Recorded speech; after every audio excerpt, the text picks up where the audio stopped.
সূচের শেষে একটি ছিদ্র থাকে যার দ্বারা আমরা এই সুতো পরাতে পারি, আর তারপর সূচের সাহায্যে এই সুতো দিয়ে বস্ত্র সেলাই করা যায়। কিন্তু যদি সুতোটা সোজা করে ধরা না হয় তাহলে সূচে কখনো এই সুতো পরানোই সম্ভব নয়। যদি এতে কোনো গিঁট পড়ে তখন তা কখনোই এই ছিদ্র দ্বারা প্রবেশ করা সম্ভব নয়। ঠিক এইভাবেই যদি আপনি কারোর জীবনে প্রবেশ করতে চান, কারোর অন্তরে প্রবেশ করতে চান, তাহলে আপনাকেও সহজ থাকতে হবে। এতে কোনো গিঁট থাকলে চলবে না, অর্থাৎ মনে যাতে কোনো মালিন্য না থাকে, যেন কোনো কুচিন্তা না থাকে। যদি এসব থাকে তাহলে আপনি কখনো কারোর জীবনে প্রবেশ করতে পারবেন না। আর যদি কোনোভাবে আপনি প্রবেশ করেও যান তাহলে তার মনে ঘর করতে পারবেন না। নিজেকে এই সুতোর মতন করে তুলুন, সহজ। মনে যেন কোনো কুচিন্তা না থাকে, সবার প্রতি যেন সদ্ভাবনা থাকে, শুভ চিন্তা থাকে। এমনটা করতে থাকুন। এমন একটা দিন আসবে যেদিন এই সমস্ত সংসারের ব্যক্তির মনে আপনি বাস করবেন, আর তখন এই মন প্রসন্ন হয়ে বলবে, রাধা রাধা। বন হলো আমাদের সবারই প্রিয়। সেখানকার সৌন্দর্য, শান্তি, সেখানকার পরিবেশ আমাদের সকলের ভালো লাগে, এবং সেখান থেকে আমরা কাঠ পাই, যা সংসারে আমাদের জীবনে আমাদের খুব সহায়ক হয়ে ওঠে। এর দ্বারা আমরা অনেক কিছুই প্রাপ্ত করতে পারি, অনেক বাদ্যযন্ত্র আমরা লাভ করতে পারি। এর অনেকভাবে প্রয়োগ সম্ভব। কিছু কাঠ অত্যন্ত সুগন্ধি হয় যা আমরা ঈশ্বরকে নিবেদন করি, যেমন চন্দন। এবার ভাবুন, একজন অসাবধানী ব্যক্তি, তার হাত থেকে ছোট্ট একটা আগুনের ফুলকি যদি সেখানে পড়ে তাহলে তা সমগ্র বনকে ভস্ম করে দিতে পারে। আর যখন এই আগুন ছড়িয়ে পড়ে তখন তা কাউকে রেহাই দেয় না। অন্য বৃক্ষকে নয়, পাতাকে নয়, ফলকে নয়, কাঁটাকে নয়, কাউকে নয়, পথে যাকে পায় তাকেই ভস্ম করে দেয় এই ছোট্ট আগুনের ফুলকি। কিন্তু এই ছোট্ট আগুনের ফুলকি সবার আগে কাকে ভস্ম করে? সেই সকল ছোট ছোট শুকনো পাতা, সেই ছোট ছোট গাছের ডাল। ঠিক সেইভাবেই আপনার জীবনে একজন খারাপ ব্যক্তি এসে হয়তো আপনার সমগ্র জীবন ধ্বংস করে দিতে পারে।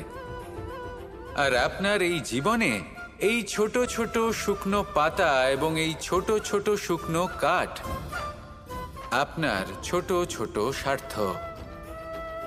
আপনার স্বার্থের দ্বারা এই অশুভ ব্যক্তি আপনার মনে অশুভ আবেগ বাড়িয়ে তুলবে এবং আস্তে আস্তে আপনার জীবন শেষ করে দিতে পারে। তাই মনে রাখবেন, এই জীবন অমূল্য। আপনি হলেন অমূল্য। এই জীবন যাপন করুন, এবং এই জীবনের কাছে পৌঁছানোর দ্বার আর কোথাও নেই, আপনার কাছেই আছে। আপনার মনে, আপনার বিবেকে, আপনার দৃষ্টিভঙ্গিতে, আপনার ভাবনাতেই আছে।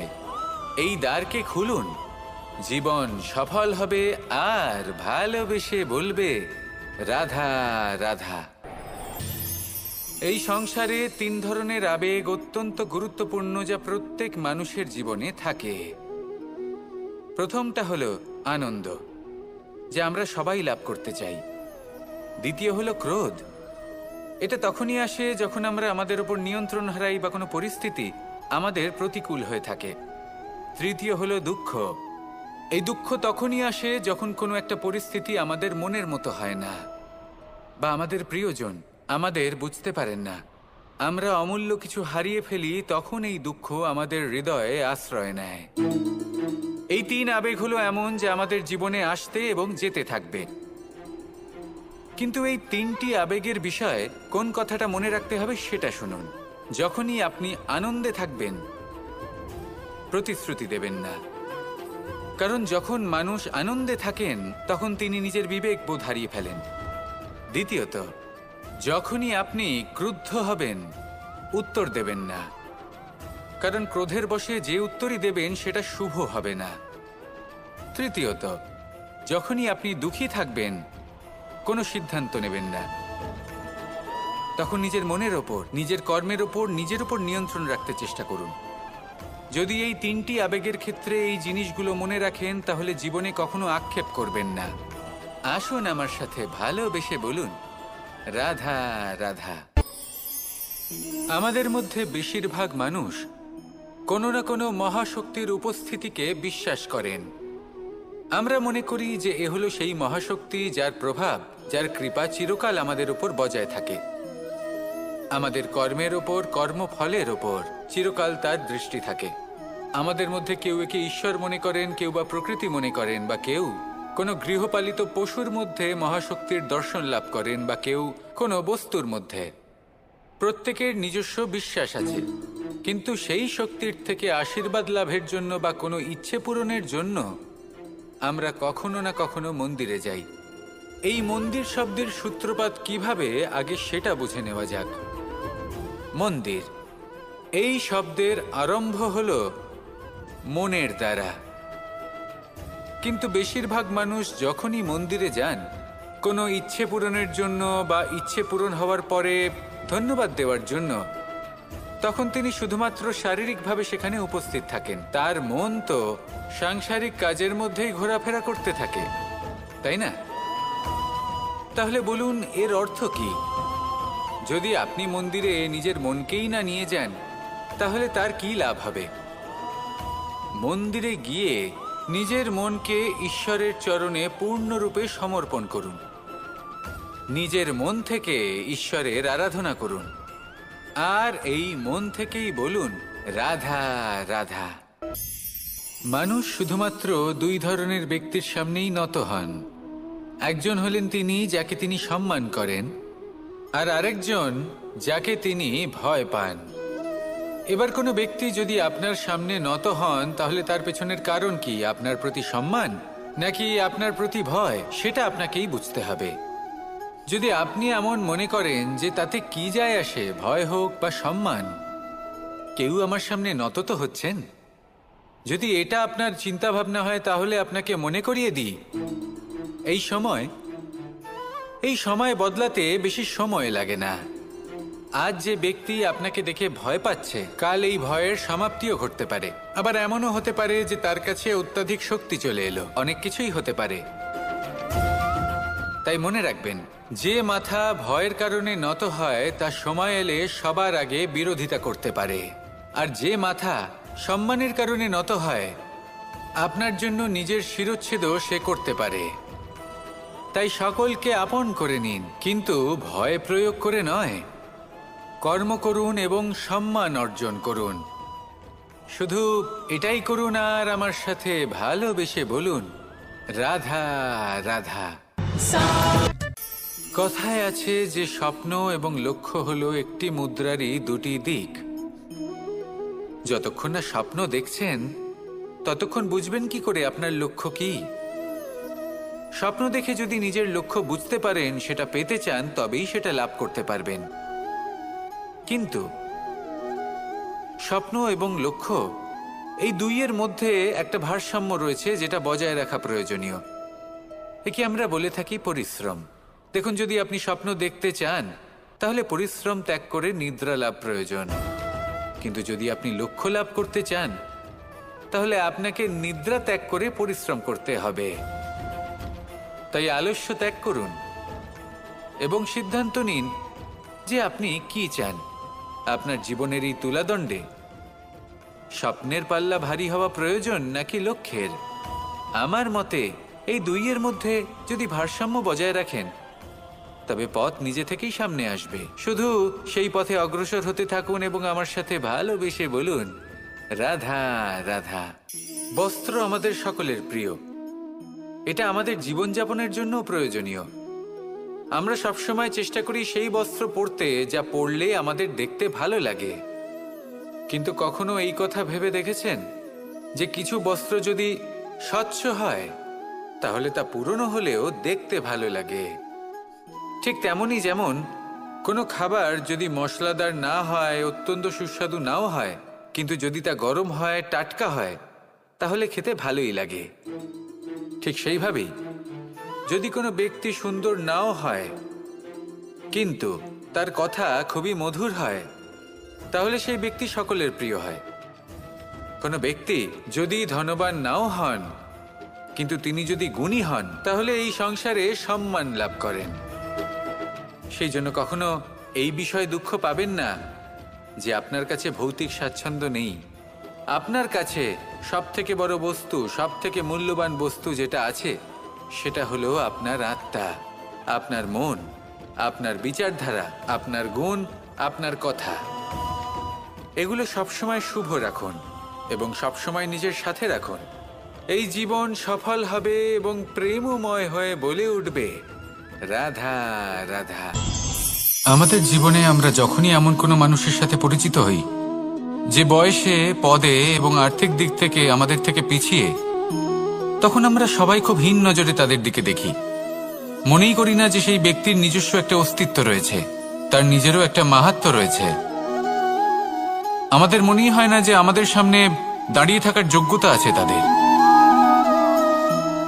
চলুন আপনাকে একটা প্রশ্ন করি, শূন্যের নিজস্ব মূল্য কোথায়? আপনি বলবেন কিছুই না। শূন্যের আবার নিজস্ব মূল্য কোথায়? কিন্তু যখন এই শূন্যই কোনো সংখ্যার সাথে এসে যুক্ত হয়ে যায়, কোনো অঙ্কের সাথে এসে যুক্ত হয়ে যায়, তখন তার মূল্য অনেক গুণ বৃদ্ধি পায়। অর্থাৎ এই শূন্যের মূল্য অবশ্যই আছে। আর আমাদের জীবনেও এমন কিছু ব্যক্তি থাকেন, তাদের দেখে মনে হয় যে এদের কোনো মূল্যই নেই। কিন্তু যখন এই ব্যক্তি কারোর সাথে এসে জুড়ে যান, তখন তার মূল্য সেই ব্যক্তির বৃদ্ধি ঘটায়। এই সংসারে এমন কোনো ব্যক্তি নেই যার কোনো মূল্য নেই। যদি আমরা ধনুকের কথা বলি, তাহলে তার জন্য একটি দড়ির প্রয়োজন হয়, যেটি প্রত্যঞ্চা হিসেবে ব্যবহৃত হয়। যদি এই প্রত্যঞ্চা না থাকে, তাহলে ধনুকের কোনো মূল্যই থাকে না। যদি প্রত্যঞ্চা না থাকে, তাহলে ধনুকের অস্তিত্ব অসম্পূর্ণ থেকে যায়। এই সংসারে যে কোনো ব্যক্তি হোক বা যে কোনো বস্তু হোক, প্রত্যেকের নিজস্ব একটি মূল্য আছে।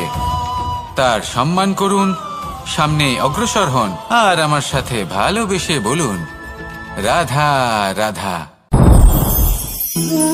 সুখ, দুঃখ এবং শক্তি, এই তিন হলো এই সংসারের ত্রিদেবের মতো।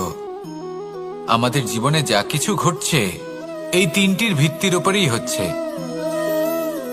আসলে এই সংসারের একটা নিয়ম আছে, যখনই আপনি কিছু লাভ করেন, এই সংসার আপনার পরীক্ষা নেয়। এটা জানার জন্য আপনার পরীক্ষা নেয় যে আপনি যা কিছুই লাভ করেছেন, আপনি কি আদৌ সেটার যোগ্য কিনা। ঠিক সেইভাবেই এই সুখ, দুঃখ এবং শক্তি আপনার পরীক্ষা নিয়ে থাকে। যখন সুখ আসে, তখন সে আপনার পরীক্ষা নেয় যে আপনার মধ্যে অহংবোধ জাগ্রত হয়নি তো। যদি অহংবোধ চলে আসে, তাহলে সুখ সেখানেই সঙ্গ ত্যাগ করে। দুঃখ আপনার ধৈর্যের পরীক্ষা নিতে থাকে, আর যদি আপনার মধ্যে ধৈর্য না থাকে, তাহলে এটা আপনাকে আরো বেশি দুঃখের গভীর অন্ধকারে ঠেলে দেবে। সেখানে শক্তি পরীক্ষা নেয় আপনার বিনম্রতার। যদি আপনি বিনম্র না হন, তাহলে হয় এই শক্তি আপনার সঙ্গ ত্যাগ করবে, নয় এই শক্তি বিনম্রতার অভাবে আপনার পতনের কারণ হতে পারে। এই সংসারে যে কোনো ব্যক্তি যিনি এই পরীক্ষায় উত্তীর্ণ হয়ে থাকেন, এই জীবনে তিনি সাফল্য লাভ করেন। আসুন আমার সাথে ভালোবেসে বলুন, রাধা রাধা। মানুষের জীবনে উন্নতি লাভ করার জন্য তিনটি স্তম্ভের প্রয়োজন হয়। প্রথম স্তম্ভ শিক্ষা। এই শিক্ষা আমাদের জ্ঞান প্রদান করে। দ্বিতীয় স্তম্ভ ব্যবসা, যার দ্বারা আমরা ধন উপার্জন করি। তৃতীয় স্তম্ভ হলো আমাদের ঈশ্বর, আমাদের ইষ্ট। এনার সাথে যদি আমরা জুড়ে থাকতে পারি, তাহলে এমন একটা মানসিক বল আপনি লাভ করবেন যেটা এই সংসারে আর কোথাও পাওয়া সম্ভব নয়। কিন্তু মানুষ অনেক সময় জীবনে এই তিনটি স্তম্ভ লাভ করা সত্ত্বেও সামনে অগ্রসর হতে পারেন না। তখনও জীবনে কঠিন পরিস্থিতি আসতেই থাকে। এমনটা ঠিক কেন হয়? কারণ সে জীবনে এই তিনটি স্তম্ভ লাভ করে নেয়, জীবনে প্রয়োগও করে, কিন্তু তার ভিতের কথা সে ভুলেই যায়। যেমন প্রথম স্তম্ভ অর্থাৎ শিক্ষা। এই শিক্ষার আধার হলো শুভ চেতনা। যদি অন্তরে শুভ চেতনা না থাকে, তাহলে এই শিক্ষার কোনো গুরুত্ব থাকে না। দ্বিতীয় স্তম্ভ ব্যবসা। পরিশ্রম করে উপার্জন করতে হবে এই কথাটা আমরা সবাই জানি এবং সবাই চেষ্টাও করি, কিন্তু ব্যবসা করতে করতে আমরা এটা ভুলে যাই আমাদের ব্যবহার কেমন হয়ে পড়েছে। এই ব্যবহার যদি শুভ হয় তাহলে আমাদের উপার্জন আস্তে আস্তে একটা স্থির জায়গায় এসে পৌঁছবে। এবং তৃতীয় স্তম্ভ আমাদের ভগবান, যদি ওনার স্মরণে আপনি যেতে চান তাহলে তার পূর্বে নিজের মা বাবাকে সেবা করুন, তাদের যত্ন করুন, তাদেরকে ভালোবাসুন, কারণ ওনারাই হলেন এই সংসারে আপনার সবথেকে বড় ইষ্ট। তাহলে 3 স্তম্ভের সাথে সাথে তাদের আধারকেও নিজের জীবনে প্রাধান্য দিন। কোনো সমস্যা আসবে না, জীবনে একের পর এক উন্নতি করবেন এবং এই মন প্রসন্ন হয়ে বলবে রাধা রাধা। মানুষের এই সংসারে জীবনযাপন করার জন্য কিছু জিনিসের প্রয়োজন পড়ে, এমন কিছু আবেগ, এমন কিছু বস্তু আছে যেগুলো তার প্রয়োজন হয়, কিন্তু সব থেকে বেশি যে জিনিসটা তার প্রয়োজন হয় সেটা হলো সম্মানের। আমাদের ভালো লাগে যখন কেউ আমাদের সম্মান করে, আমরা কাউকে সম্মান করলে তারও সেটা ভালো লাগে। কিন্তু আপনি দেখবেন যে সংসারে বেশিরভাগ মানুষ 2টি মাপদণ্ডের ভিত্তিতে সম্মান করেন, হয় বয়স দেখে করেন বা উপার্জন দেখে, অর্থাৎ সেই ব্যক্তি কতটা উপার্জন করেন। এবার ভেবে দেখুন, এটা আবশ্যক নয় কারোর বয়স যদি বেশি হয় তার বুদ্ধিও ততটাই বেশি হবে। আবশ্যক এটাও নয় যে কোনো ব্যক্তি যদি অত্যন্ত ধনী হন বা তার মনও নির্মল হবে বা তিনি সৎকর্ম করবেন বা এমন কোনো কর্ম করবেন যাতে উনি সম্মান লাভ করতে পারেন। হতে পারে উনি ধনী কিন্তু দুশ্চরিত্র।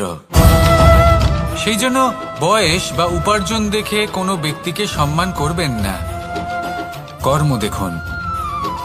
যদি গভীরভাবে ভেবে দেখেন তাহলে দেখবেন যদি কোনো মানুষ কোনো সৎকর্ম করেন তাহলে তার প্রতি হৃদয় থেকে সম্মান জাগ্রত হয়। এটাই হলো সেই সম্মান যা অর্জন করতে হবে। বয়স আজ আছে, কাল আরো বৃদ্ধি পাবে।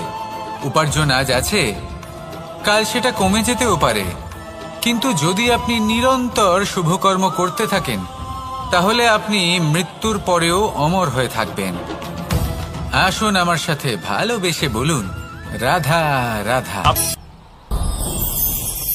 ভয়ের সাথে আমরা সবাই পরিচিত, কষ্টও আমরা সবাই পেয়েছি।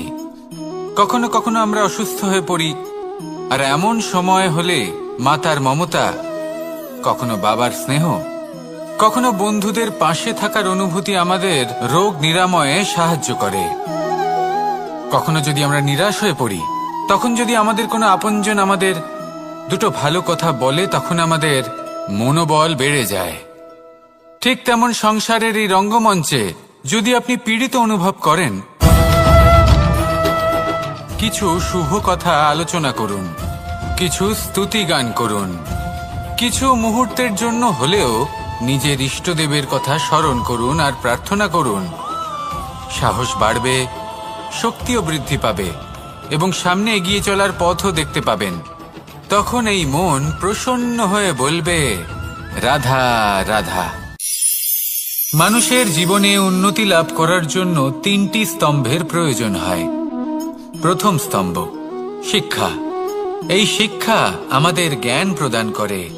দ্বিতীয় স্তম্ভ ব্যবসা, যার দ্বারা আমরা ধন উপার্জন করি। তৃতীয় স্তম্ভ হলো আমাদের ঈশ্বর, আমাদের ইষ্ট। এনার সাথে যদি আমরা জুড়ে থাকতে পারি তাহলে এমন একটা মানসিক বল আপনি লাভ করবেন যেটা এই সংসারে আর কোথাও পাওয়া সম্ভব নয়। কিন্তু মানুষ অনেক সময় জীবনে এই 3টি স্তম্ভ লাভ করা সত্ত্বেও সামনে অগ্রসর হতে পারেন না। তখনও জীবনে কঠিন পরিস্থিতি আসতেই থাকে। এমনটা ঠিক কেন হয়? কারণ সে জীবনে এই 3টি স্তম্ভ লাভ করে নেয়, জীবনে প্রয়োগও করে, কিন্তু তার ভিতের কথা সে ভুলেই যায়। যেমন প্রথম স্তম্ভ অর্থাৎ শিক্ষা। এই শিক্ষার আধার হলো শুভ চেতনা। যদি অন্তরে শুভ চেতনা না থাকে তাহলে এই শিক্ষার কোনো গুরুত্ব থাকে না। দ্বিতীয় স্তম্ভ ব্যবসা। পরিশ্রম করে উপার্জন করতে হবে এই কথাটা আমরা সবাই জানি এবং সবাই চেষ্টাও করি, কিন্তু ব্যবসা করতে করতে আমরা এটা ভুলে যাই আমাদের ব্যবহার কেমন হয়ে পড়েছে। এই ব্যবহার যদি শুভ হয় তাহলে আমাদের উপার্জন আস্তে আস্তে একটা স্থির জায়গায় এসে পৌঁছবে। এবং তৃতীয় স্তম্ভ আমাদের ভগবান। যদি ওনার শরণে আপনি যেতে চান তাহলে তার পূর্বে নিজের মা বাবাকে সেবা করুন, তাদের যত্ন করুন, তাদেরকে ভালোবাসুন, কারণ ওনারাই হলেন এই সংসারে আপনার সবথেকে বড় ইষ্ট।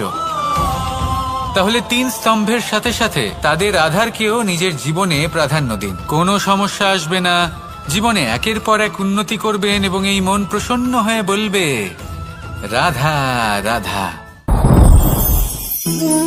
সুখ, দুঃখ এবং শক্তি, এই 3 হলো এই সংসারের ত্রিদেবের মতো। আমাদের জীবনে যা কিছু ঘটছে এই 3টির ভিত্তির উপরেই হচ্ছে। আসলে এই সংসারের একটা নিয়ম আছে, যখনই আপনি কিছু লাভ করেন এই সংসার আপনার পরীক্ষা নেয়। এটা জানার জন্য আপনার পরীক্ষা নেয় যে আপনি যা কিছুই লাভ করেছেন আপনি কি আদৌ সেটার যোগ্য কিনা। ঠিক সেইভাবেই এই সুখ, দুঃখ এবং শক্তি আপনার পরীক্ষা নিয়ে থাকে। যখন সুখ আসে তখন সে আপনার পরীক্ষা নেয় যে আপনার মধ্যে অহংবোধ জাগ্রত হয়নি তো। যদি অহংবোধ চলে আসে তাহলে সুখ সেখানেই সঙ্গ ত্যাগ করে। দুঃখ আপনার ধৈর্যের পরীক্ষা নিতে থাকে, আর যদি আপনার মধ্যে ধৈর্য না থাকে তাহলে এটা আপনাকে আরো বেশি দুঃখের গভীর অন্ধকারে ঠেলে দেবে। সেখানে শক্তি পরীক্ষা নেয় আপনার বিনম্রতার। যদি আপনি বিনম্র না হন তাহলে হয় এই শক্তি আপনার সঙ্গ ত্যাগ করবে, নয় এই শক্তি বিনম্রতার অভাবে আপনার পতনের কারণ হতে পারে। এই সংসারে যে কোনো ব্যক্তি যিনি এই পরীক্ষায় উত্তীর্ণ হয়ে থাকেন এই জীবনে তিনি সাফল্য লাভ করেন। আসুন আমার সাথে ভালোবেসে বলুন রাধা রাধা। ভয়ের সাথে আমরা সবাই পরিচিত, কষ্টও আমরা সবাই পেয়েছি।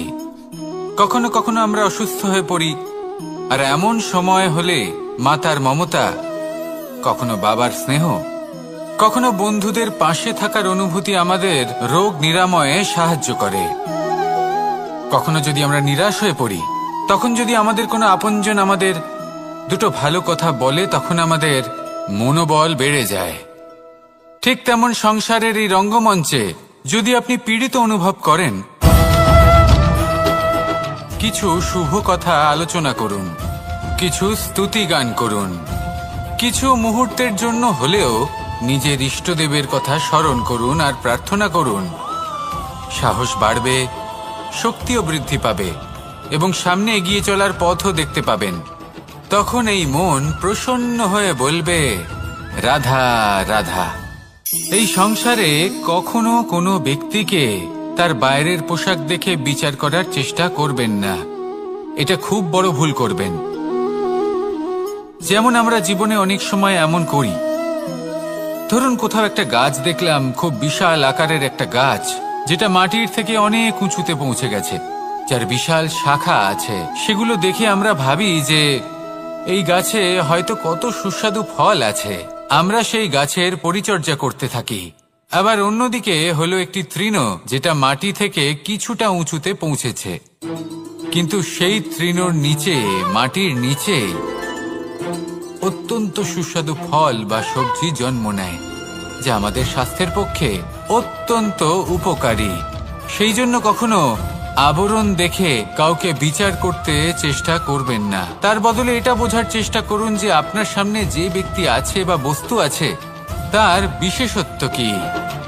যদি এই বিশেষত্ব বোঝার ক্ষমতা আপনি অর্জন করেন, যদি এই শিল্প আপনি নিজের ভেতরে জাগ্রত করেন, তাহলে এই সংসারে বিশেষত্ব কি সেটা আপনি জানতে পারবেন।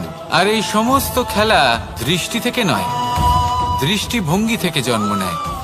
দৃষ্টিভঙ্গি সবসময় শুভ রাখুন আর আমার সাথে ভালোবেসে বলুন রাধা রাধা। যখন আমরা কোনো বনে প্রবেশ করি তখন এই সবুজ ঘাস দেখে, এই কোমল ঘাস দেখে আমাদের মন প্রফুল্ল হয়ে ওঠে। ভিন্ন ভিন্ন প্রজাতির ফুল, ভিন্ন ভিন্ন রঙের ফুল দেখে এই মন আনন্দে ভরে ওঠে। এখানে শিশুরা আনন্দ লাভ করে, বড়রা ভোজন গ্রহণ করেন, কথাবার্তা বলেন, হাঁটাহাঁটি করে বেড়ান। এবার ভেবে দেখুন, যখন এই উপবনের নির্মাণ হয়েছিল সেই সময় যদি এই মাটিকে সঠিকভাবে খনন না করা হতো, যদি তাতে সঠিকভাবে বীজ রোপণ না করা হতো, যদি কোনো সংঘর্ষ না হতো, পরিশ্রম না করা হতো, যদি চলতে চলতে পায়ে কাঁটা না বিঁধে যেত, তাহলে এই সুন্দর বন দেখে আমরা কি এই আনন্দ লাভ করতে পারতাম? কখনোই নয়। ধরুন কোনো নদীর তটে সুন্দর একটি বন আছে, সেই বনের আনন্দ লাভ করতে গেলে আপনাকে সেই নদী পার করতেই হবে। যদি সুখের নদীর কাছে পৌঁছতে চান, তাহলে তটে যে কাঁটা রয়েছে সেগুলোর সাথে সংঘর্ষ করতেই হবে। এই সংসারে যদি আপনি সুখ লাভ করতে চান, তাহলে সুখ লাভের এই যাত্রা শুরু করতে হবে সংঘর্ষ দ্বারা। তাহলে সংঘর্ষকে স্বাগত জানান, এর পেছনেই সুখ রয়েছে যা আপনার জন্য অপেক্ষা করছে। এবার হাসুন আর আমার সাথে ভালোবেসে বলুন, রাধা রাধা।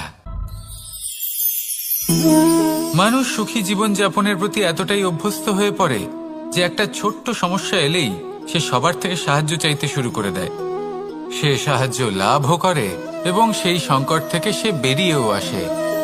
কিন্তু এই সাহায্য কিছু মুহূর্তের, আর কিছু মুহূর্তের হলো এই দুঃখ। এই দুই মুহূর্তের সাহায্যের জন্য আজীবন আপনি তার কাছে ঋণী হয়ে থাকেন। আর মানবিকতার খাতিরে আপনার মনে কৃতজ্ঞতা জেগে ওঠে, আর সেই কৃতজ্ঞতা বোধ হলো যে আপনি কখনো সেই ব্যক্তিকে ছাপিয়ে যেতেই পারবেন না। সেই জন্য জীবনে সবসময় চেষ্টা করবেন নিজেকে প্রস্তুত রাখতে সেই সব সমস্যার জন্য, সেই সব বাধার জন্য যেগুলো আপনার জীবনে আসতে পারে। ততক্ষণ সাহায্য চাইবেন না যতক্ষণ না অন্য কোনো পথ না থাকছে। সাহায্য চাওয়া অনুচিত নয়, কিন্তু সাহায্য চাইলে এবং সাহায্য পেলে আপনি আজীবন কৃতজ্ঞ এবং ঋণী হয়ে থাকবেন। আর তারপর একদিন আপনি পরিবর্তন দেখতে পাবেন যে কিভাবে আপনি ছোট ছোট সমস্যার জন্য সাহায্য না চেয়ে বড় বড় সমস্যার সম্মুখীন হতে প্রস্তুত হয়ে গেছেন। এটাই হলো সংসারের নীতি। এটাই পালন করুন আর আমার সাথে ভালোবেসে বলুন, রাধা রাধা। আপনি কখনো কাউকে পর্বতে আরোহণ করতে দেখেছেন? বা আপনি কখনো নিজে কোনো পর্বতে আরোহণ করেছেন? করে থাকলে আপনি এই বিষয়ে অবশ্যই জানবেন যে যখন আমরা শিখরের দিকে এগোই, ওপরের দিকে এগিয়ে চলি, তখন আমাদের একটু ঝুঁকে পথ চলতে হয়। তখনই আমরা সেই পর্বত আরোহণ করতে পারি। কিন্তু যে ব্যক্তি নিচের দিকে ফিরে আসছেন, তিনি কিন্তু ঝুঁকে চলেন না, তিনি দৃঢ়ভাবে সোজা হয়ে নিচে নামেন। এই ভারসাম্য বজায় রাখার এই খেলাতে সংসারের একটা সার লুকিয়ে রয়েছে। যদি আপনিও জীবনে উঁচুতে উঠতে চান, শিখরে পৌঁছতে চান, তাহলে আপনাকেও নত হয়ে বিনম্র হয়ে সামনে এগোতে হবে। সেখানে যদি আপনি বুক চিতিয়ে উদ্ধতভাবে অহংকার বোধ নিয়ে চলতে থাকেন, সেখান থেকেই আপনাকে নিচে নামতে হবে। কোনো ব্যক্তি তার বিনম্র স্বভাব দেখেই বোঝা যায় যে সেই ব্যক্তি সাফল্যের শিখর দেশে আরোহণ করছে নাকি নিচে তথা খাদের দিকে যাত্রা করছে। তাই সবসময় বিনম্র থাকুন, শ্রেষ্ঠ কর্ম করুন, পরিশ্রম করুন আর আমার সাথে ভালোবেসে বলুন, রাধা রাধা। মানুষের জীবনে স্বচ্ছতার একটা আলাদা গুরুত্ব আছে। যদি আপনি নিজেকে স্বচ্ছ রাখেন, তাহলে আপনার নিজেরও ভালো লাগবে, সামনের ব্যক্তিরও ভালো লাগবে, একটা অন্যরকম প্রভাব পড়বে। কিন্তু একজন শ্রেষ্ঠ ব্যক্তি কিভাবে হয়ে ওঠা সম্ভব? যার মধ্যে গুণ আছে, শিক্ষা আছে, শুভ চেতনা আছে, যিনি সৎকর্ম করেন। কিভাবে হব সেই ব্যক্তি যার মধ্যে জ্ঞান আছে?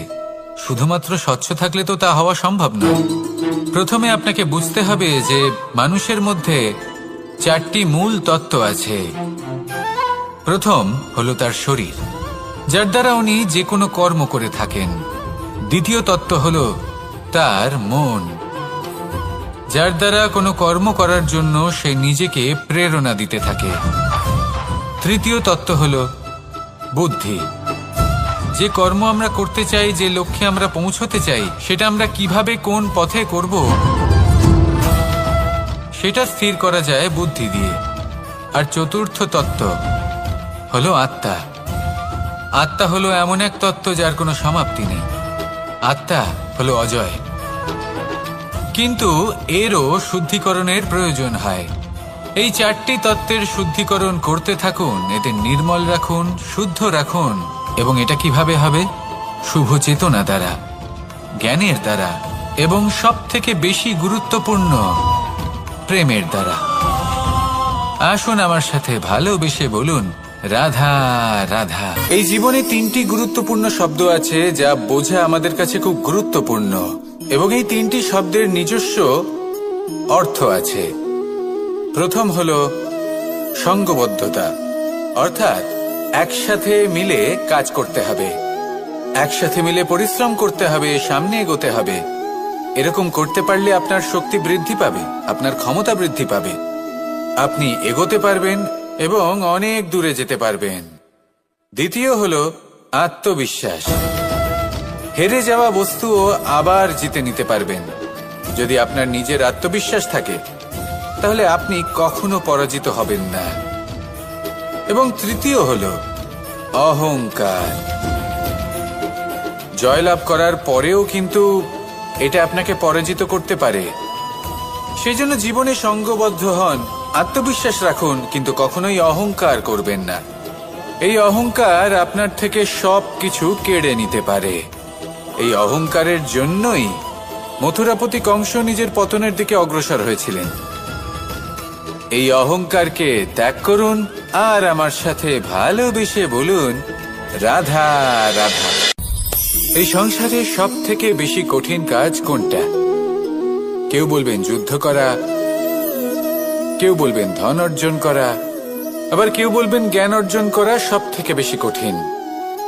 এবার প্রত্যেক ব্যক্তির নিজস্ব অভিজ্ঞতা আছে আর সেই অনুসারে তার নিজস্ব একটা উত্তর আছে। সাধারণভাবে দেখতে গেলে এই সংসারে সব থেকে কঠিন হলো তপস্যা করা, অর্থাৎ সব কিছু ত্যাগ করে তপস্যায় নিজেকে বিলীন করে দেওয়া। এবার এর থেকে বেশি কঠিন এই সংসারে আর কি বা হতে পারে? এই সংসারে, এই সমাজে, নিজের পরিবারের মধ্যে থেকেও ধৈর্য ধরে সামনে অগ্রসর হওয়া, এটা হলো সব থেকে কঠিন কাজ। কারণ যখন আপনি তপস্যা করেন তখন সেখানে আপনার ধৈর্য ভাঙার মতো কেউ থাকেন না, না কোনো বন্ধু, না কোনো আত্মীয়, না কোনো শত্রু, কেউ না। কিন্তু যখন আপনি এই সমাজে, এই পরিবারে থাকেন, কোনো না কোনো ব্যক্তি এসে আপনার ধৈর্যের বাঁধ ভেঙে দেওয়ার ক্ষমতা রাখেন। তারা আপনার ধৈর্যের বাঁধ ভেঙে দেয়, আর কখনো কখনো তারা অনিচ্ছাকৃতভাবেই সেটা করে থাকেন। কারণ তাদের মানসিকতা আপনার থেকে আলাদা, তাদের কর্ম আপনার থেকে আলাদা, তাদের দৃষ্টিভঙ্গি আপনার থেকে আলাদা, জীবন যাপন আপনার থেকে আলাদা। সেক্ষেত্রে আপনি ধৈর্যচ্যুত হন, প্রসন্নতা আপনার থেকে ছিনিয়ে নেওয়া হয়। সেই জন্য এই সংসারে, এই পরিবারের থেকেও ধৈর্য ধরে সামনে অগ্রসর হওয়া কোনো পর্বতের শিখরে গিয়ে তপস্যা করার থেকেও অনেক বেশি কঠিন। আর যে ব্যক্তি এই সমাজেই, এই পরিবারে, সেই সকল মানুষের মধ্যে থেকে গিয়েও ধৈর্য ধরে অগ্রসর হতে থাকেন, যারা এই কাজটা শিখে নিতে পারেন, তারাই কিন্তু জীবনে আনন্দ লাভ করতে পারেন। এই ধৈর্যই শেষে আপনার জীবনে প্রসন্নতা বহন করে আনবে। তাই ধৈর্য ধরে জীবনের পথে অগ্রসর হন আর আমার সাথে ভালোবেসে বলুন, রাধা রাধা। আমরা যখনই কোনো গাছের চারা রোপণ করি তখন সবার আগে পরীক্ষা করে দেখি যে যেখানে আমরা চারা রোপণ করতে চলেছি সেখানকার মাটি আদৌ উর্বর কিনা, সেই মাটি সেই চারাকে বাড়তে সাহায্য করবে কিনা। যখন একটা চারা রোপণের আগে আমরা এত কিছু ভাবতে পারি, তাহলে কাউকে বিশ্বাস করার আগে আমরা কেন ভাবি না? জীবনে কখনো এই বিশ্বাসরূপী চারা কোথাও রোপণ করার আগে বোঝার চেষ্টা করুন যে যার উপর আপনি বিশ্বাস করতে চলেছেন সে কি আদৌ আপনার বিশ্বাসের যোগ্য কি না। ভেবে দেখুন সেই ব্যক্তি ভবিষ্যতে গিয়ে আপনার বিশ্বাস ভাঙতে পারে কিনা। এটাও ভেবে দেখুন যে যাকে আপনি বিশ্বাস করতে চলেছেন তাকে আপনি বিশ্বাস করলে নিজের জীবনের উদ্দেশ্যে আপনি অগ্রসর হতে পারবেন কি না। আর তার জন্য প্রয়োজন সঠিক সিদ্ধান্ত, পরখ করা, কোনটা উচিত কোনটা অনুচিত সেটা বোঝা। আর তাতে কিন্তু আপনি সন্দেহবাতিক হবেন না, তাতে আপনি আরো নিপুণ হয়ে উঠবেন। তাই যদি আপনি নিপুণ হয়ে উঠতে চান তাহলে বোঝার চেষ্টা করুন, পরখ করে দেখুন, কোনটা উচিত কোনটা অনুচিত বুঝুন। আর বিশ্বাস তখনই করুন যখন আপনি 100% নিশ্চিত হবেন যে সে বিশ্বাসের যোগ্য। আসুন আমার সাথে ভালোবেসে বলুন, রাধা রাধা। রাধা কখনো কখনো আমার জন্য বড়ই সুগন্ধি আতর নিয়ে আসে, পারিজাত ফুলের মালা নিয়ে আসে আমার প্রসাধন করবে বলে, এবং আমার সব থেকে বেশি প্রিয় মাখন নিজে হাতে বানিয়ে আনে আমাকে নিজে হাতে খাইয়ে দেবে বলে, সবকিছু আমাকে প্রসন্ন করবে বলে। কিন্তু আপনি কখনো ভেবেছেন যে এই আতর কিভাবে বানানো হয়? সহস্র ফুলের পাপড়ি একসাথে পিষে নিতে হয়, তারপরে তার থেকে যে রস নিঃসৃত হয় সেই রস দ্বারাই আতর তৈরি হয়। অনেক সংখ্যক ফুলকে অসীম যন্ত্রণা ভোগ করতে হয়, তবে তারা আমার প্রসাধন সামগ্রী হয়ে উঠতে পারে। দুধ থেকে মাখন তৈরি করার জন্য কতটা পরিমাণ মন্থন সহ্য করতে হয় সেটা আপনি জানেন। ঠিক সেই রকমই হলো আমাদের জীবনও। বিপদও আসে, কঠিন পরিস্থিতিও আসে, এর সম্মুখীন হতে শিখুন। মনে রাখবেন আপনি হলেন সেই দুধ যাকে মন্থন সহ্য করতে হবে মাখন হয়ে ওঠার জন্য। মনে রাখবেন আপনি হলেন সেই ফুলের মতন যাদের পিষ্ট হতে হবে সুগন্ধি আতর হয়ে ওঠার জন্য, যাকেই সংসার পছন্দ করে। কখনো কখনো জীবনে আপনার সাথে খারাপ শুধুমাত্র এই কারণে ঘটে যাতে আপনার শ্রেষ্ঠ রূপ এই সংসারের সামনে আসতে পারে। শুধুমাত্র কঠিন পরিস্থিতি এবং বিপদকে একটা সুযোগ হিসেবে দেখার চেষ্টা করুন। আপনার জন্য এই সংসার বদলে যাবে, সংসারকে দেখার দৃষ্টিভঙ্গি পাল্টে যাবে, আপনার ভাগ্য পাল্টে যাবে, আর এই মন প্রসন্ন হয়ে বলবে, রাধা রাধা।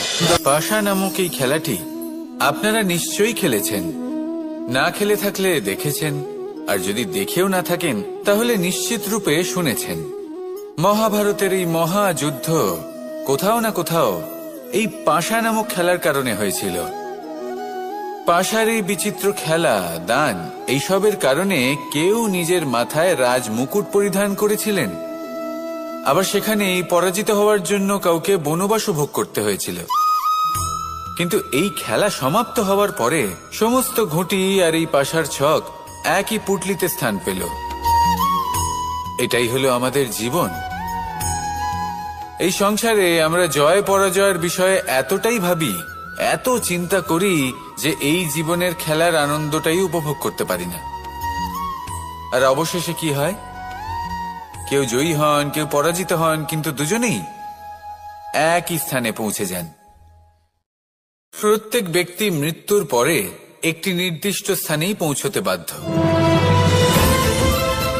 কিন্তু ততক্ষণ এই জীবন, এই খেলা, তার আনন্দ উপভোগ করুন। এই সংসারে সেই ব্যক্তি শ্রেষ্ঠ স্থানে পৌঁছতে পেরেছেন যিনি এই সংসারকে প্রকাশ প্রদান করেছেন, যিনি কখনো জয় পরাজয় এ বিষয়ে ভাবেননি, শুধু এই জীবনের খেলার আনন্দ উপভোগ করেছেন। এটাই আপনিও করুন, আর আমার সাথে ভালোবেসে বলুন, রাধা রাধা। প্রত্যেক মানুষ নিজের জীবনে দুঃখ অনুভব করেন। প্রত্যেকের দুঃখ আলাদা হতে পারে। কারোর মনে এই দুঃখ থাকে যে সে তার বাবা মায়ের সব ইচ্ছে পূরণ করতে পারেননি। কেউ এটা ভেবে দুঃখ পান যে সে চিরকাল সদাচার করেছেন, সৎকর্ম করেছেন, কিন্তু তাও তাকে দুরাচারী বলে মনে করা হয়।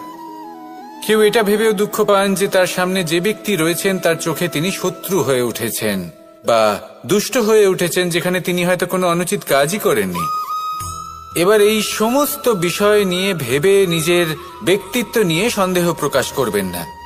যদি নিজের ব্যক্তিত্ব নিয়ে কোনো সন্দেহ থেকে থাকে তাহলে কর্ম সংক্রান্ত প্রশ্ন করুন যে আপনি যা করেছেন তাতে কি উচিত ছিল, কি অনুচিত ছিল। যেটা প্রয়োজন সেটা এটা বোঝার যে আপনার অন্তর্মন, আপনার বিবেক আপনাকে কি বলছে। আর আপনার অন্তর্মন আর আপনার বিবেক আপনাকে যেটা করতে বলবে শুধু সেটাই করুন। আর তারপরে এই সংসার কি বলবে, কি ভাববে সেসব নিয়ে ভাবতে যাবেন না, কারণ এই সংসার তো ঈশ্বরকেও প্রশ্ন করে থাকে, ঈশ্বরকেও দোষী মনে করে। কখনো কখনো যখন কোনো ঘটনা মানুষের ইচ্ছা অনুযায়ী ঘটে না, তখন মানুষ এটা বলে যে হে ঈশ্বর, আপনি আমার পাশে থাকলেন না, আপনি বড়ই কঠোর, এটা আপনার দোষ। যেখানে বেশিরভাগ সময় হয়তো সে নিজেই নিজের কর্মফল ভোগ করছে, আর কখনো কখনো ঈশ্বর হয়তো তার জন্য আরো ভালো কোনো পরিকল্পনা করে রেখেছেন, কিন্তু মানুষ সেটা বুঝতে পারে না। তাই দিনের শেষে যেটা প্রয়োজন সেটা হলো নিজের মনের কথা বুঝতে হবে। আপনার বিবেক কি বলছে শুধু সেটাই করুন, আর সামনে এগোতে থাকুন। আমার সাথে ভালোবেসে বলুন, রাধা রাধা। পরিবর্তন, এটা হলো সৃষ্টির অমূল্য নিয়ম। এই সংসারে সবকিছু সময়ান্তরে পরিবর্তিত হয়, এই সময়ও পরিবর্তিত হয়। পরিবর্তন চিরকাল হয়ে এসেছে আর চিরকাল হতে থাকবে, কিন্তু এবার আমরা সেই পরিবর্তন কিভাবে লাভ করব যেটা আমাদের প্রয়োজন, যেটা আমরা চাই। আমরা জীবনে বিকাশ চাই। এই বিকাশ কিভাবে লাভ করতে পারি? এই প্রকৃতি কিন্তু আমাদের অত্যন্ত উত্তম উদাহরণ দিয়ে বুঝিয়েছে। একটি বিন্দুর উদাহরণ দিয়েছে যা ভবিষ্যতে একটা বিশাল নদীর আকার ধারণ করে। এটা কিভাবে হয়? মেঘ থেকে একটি বিন্দু ঝরে পড়ে সেই পর্বতের ওপর যেখানে হিম আছে। সেই হিমের সংস্পর্শে আসা মাত্র সেই বিন্দুর সাথে আরো বেশ কিছু বিন্দু যুক্ত হয়, তারপর তারা অগ্রসর হয়, আরো কিছু বিন্দু যুক্ত হয়, আস্তে আস্তে একটা ক্ষীণ ধারার রূপ ধারণ করে, এবং সেটাই ভবিষ্যতে আরো এগোতে থাকে। অনেকটা যাওয়ার পর যখন অনেক সংখ্যক বিন্দু একসাথে যুক্ত হয়, তখন সেটা বিশাল নদীর আকার ধারণ করে। এবার আমরা মানুষ বলে আমাদের সাথে এই নিয়মের অন্যথা হয় তা নয়। আমরাও এই প্রকৃতির অংশ, আমাদের ক্ষেত্রেও একই নিয়ম প্রযোজ্য। যখন পরিশ্রম করে অনেক সংখ্যক বিন্দু আমরা একত্রিত করব, তখনই পরিবর্তনের নদী প্রবাহিত হবে। প্রয়োজন হলো নিরন্তর পরিশ্রম করা এবং ধৈর্য ধরা। এটা করতে থাকুন, জীবনে সবকিছু লাভ করতে পারবেন, কারণ প্রকৃতি আমাদের এটাই শিখিয়েছে। আর আমরা এই ব্রহ্মরই একটি অংশ, যার দ্বারা এই ব্রহ্মাণ্ড নির্মিত। আসুন আমার সাথে ভালোবেসে বলুন, রাধা রাধা। কখনো এই প্রকৃতির দিকে তাকিয়ে থাকবেন। এই প্রকৃতি অনেক ধরনের শিক্ষা দেয়। কোন একটা গাছকে দেখুন, কিভাবে সে মাটি থেকে জল শুষে নেয়। সে ঝড় হোক বা হোক কড়া রোদ, সব সহ্য করে এবং অবশেষে সে ফল ধারণ করে। আর সেই ফল উৎপন্ন করার পরে সে ফল কিন্তু সে নিজে গ্রহণ করে না, এই সংসারকে প্রদান করে, যাতে পশু পাখি মানুষ তারা এই ফল গ্রহণ করে শক্তিশালী হয়ে উঠতে পারে, সুস্থ থাকতে পারে। সেভাবেই নদী, সরোবর এরা নিজেরাও কিন্তু নিজেদের জল গ্রহণ করে না, মাটিকে প্রদান করে, পশু পাখিকে প্রদান করে। সূর্য নিজেও নিজের জন্য প্রজ্বলিত হয় না, সে প্রকাশ ছড়িয়ে দিতে চায় আমাদের সবার কাছে, সে আলো পৌঁছে দিতে চায়। এই প্রত্যেকের কর্মে পরমার্থ নিহিত আছে, আর সেই জন্যই এদের সকলকে পুজো করা হয়। তাই মনে রাখবেন, আপনার কাছে জীবন যাপনের অতিরিক্ত যা কিছুই আছে তা পরমার্থের জন্য। তাহলে তার সদ্ব্যবহার করুন, আর আমার সাথে ভালোবেসে বলুন, রাধা রাধা। আমরা প্রত্যেকেই অবশ্যই এমন সময় দেখেছি যখন অনেকগুলো সমস্যা একসাথে আমাদের জীবনে এসে পড়ে। সমস্যা আমাদের প্রত্যেকের জীবনেই থাকে। আমরা তার সমাধান খুঁজতে চেষ্টা করি, কখনো সমাধান খুঁজে পাই, আবার কখনো যতই চেষ্টা করি না কেন কোনো সমাধান খুঁজেই পাই না। আর যখন এটা হয় তখন মানুষ অত্যন্ত বিচলিত হয়ে পড়েন। নিজের আত্মীয় স্বজন, নিজের বন্ধু বা সংসার, এদের ওপরে এই দোষ চাপিয়ে দেন যে এদের জন্যই এই সমস্যা এসেছে। এবার যদি আমি আপনাকে কোনো পরামর্শ দিই তাহলে এটাই বলবো যে দৃষ্টিভঙ্গি পাল্টে দেখুন। এই দৃষ্টিভঙ্গি দিয়ে দেখুন যে এই সংসারে যে সমস্যায় আসুক না কেন তার জন্য কেউ দোষী নয়, না আপনি না অন্য কেউ। এই পুরো খেলাটাই আপনার মানসিকতা, আপনার দৃষ্টিভঙ্গি, আপনার মনের। কিভাবে বোঝাচ্ছি, যখন আমাদের মন শক্ত থাকে তখন কঠিন থেকে কঠিনতর পরিস্থিতিও আমাদের জীবনে খুব বেশি হলে প্রতিস্পর্ধা হয়ে থেকে যায়। সেখানে যদি আমাদের মন দুর্বল থাকে তখন অল্প কঠিন পরিস্থিতিও আমাদের কাছে খুব বড় সমস্যা হয়ে যায়, তাই না? একটা শক্ত মন কঠিন পরিস্থিতিকে প্রতিস্পর্ধা হিসেবে দেখে আর তার মধ্যে ওটা সুযোগ খুঁজে নেয়। আমাদের শুধু এটাই করতে হবে। এই সংসারে অন্য কাউকে দোষী মনে করলে আপনার সমস্যা দূর হয়ে যাবে না। সেই জন্য এই সংসারকে দোষ দেওয়ার বদলে এই সমস্যার মূলে চলে যান, সেটাকে বুঝুন, নিজের এই মনকে শক্ত করে তুলুন। যদি আপনার মন শক্তিশালী হয় তাহলে এই সংসারে অনেক বড় বড় কঠিন থেকে কঠিনতর পরিস্থিতিও যদি আসে, আপনার জীবনে যতই বড় বড় সমস্যা আসুক না কেন আপনার লক্ষ্য লাভে বাধা দিতে পারবে না। আসুন আমার সাথে ভালোবেসে বলুন, রাধা রাধা। আমরা সবাই পাথর দেখেছি, পর্বতও দেখেছি, শুকনো পাতাও দেখেছি, শ্যামল বনানীও দেখেছি। কখনো ভেবেছেন পাথরের অস্তিত্ব কিন্তু ততক্ষণ পর্যন্ত যতক্ষণ সে পর্বতের গায়ে আটকে থাকে। যখন সেই পর্বত থেকে সেই পাথর ভিন্ন হয়ে যায় ও নিজের অস্তিত্ব হারিয়ে ফেলে। আস্তে আস্তে কখনো পাথর কেটে বা কখনো পিষ্ট হয়ে সেই পাথর আস্তে আস্তে মাটিতে পরিণত হয় এবং পূর্ণরূপে নিজের অস্তিত্ব হারিয়ে ফেলে। এটাই পাতার সাথেও হয়। এই পাতা যতক্ষণ গাছের ডালের সাথে যুক্ত ততক্ষণ তার অস্তিত্ব থাকে। যখনই ডাল থেকে বিচ্ছিন্ন হয় সেও নিজের অস্তিত্ব হারিয়ে ফেলে।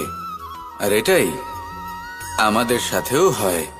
যতক্ষণ আমরা নিজেদের আপনজনের সাথে যুক্ত থাকি আমাদের অস্তিত্ব বজায় থাকে। যখন আপনজনদের সাথে সম্পর্ক ছিন্ন করি তখন আমরাও আমাদের অস্তিত্ব হারিয়ে ফেলি। এবার এই সংসারের প্রত্যেক ব্যক্তি স্বতন্ত্র থাকতে চান, আর অনেক ব্যক্তি স্বতন্ত্র থাকবেন বলে আপনজনদের দূরে করে দেন আর তাদের সাথে এই সম্পর্ক ছিন্ন করেন। এটা কি সত্যি প্রয়োজন? আপনজনদের সাথে সম্পর্ক ছিন্ন করে নিজের অস্তিত্ব হারিয়ে ফেলা প্রয়োজনীয়, নাকি আপনজনদের সাথে সম্পর্ক বজায় রেখে নিজেদের স্বতন্ত্র করে রাখা সেটা আবশ্যক? নির্বাচন আপনারই। আসুন আমার সাথে ভালোবেসে বলুন, রাধা রাধা। আপনি কি কখনো নৌকা যাত্রা করেছেন? করে না থাকলেও নিশ্চয়ই দেখেছেন যে এই জল যা নিজের অন্তরে সব কিছু সমাহিত করে নিতে পারে, এই নৌকা সেই জলের ওপরেই ভেসে থাকে। নদীর স্রোত কাটিয়ে সে সামনে অগ্রসর হয়। কিন্তু যদি এই নৌকায় কোনো ছিদ্র হয় তাহলে কিন্তু সেই নৌকা ডুবে যাবে। আর এতে কোনো তফাৎ হবে না যে সেই ছিদ্র ছোট নাকি বড়, নৌকা ডুবে যাবে। এই ছিদ্র হলো আমাদের জীবনে আমাদের অপগুণ, আমাদের দোষ, আমাদের বিকার। কখনো এটা ভাববেন না যে এই দোষ খুবই ছোট, এতে কিছুই যাবে আসবে না। না, সেই ছোট দোষ, সেই ছোট বিকার যদি সেটাকে শুধরে না নেন তাহলে সেটা আপনাকে আপনার পতনের দিকে নিয়ে যাবে। শেষ পর্যন্ত এটা আপনার উপর নির্ভরশীল যে আপনি কি চান। আপনার জীবনের এই নৌকা এভাবেই ডুবে যেতে দেখবেন, নাকি নিজেকে শুধরে নিয়ে সেই নৌকার সেই ছিদ্রটাকে ভরিয়ে তুলতে চাইবেন? নির্বাচন আপনার। আসুন আমার সাথে ভালোবেসে বলুন, রাধা রাধা। জল, জলই পৃথিবীতে বেঁচে থাকার জন্য আবশ্যক তো বটেই, কিন্তু এই জল আমাদের একটা অত্যন্ত গুরুত্বপূর্ণ শিক্ষা প্রদান করে।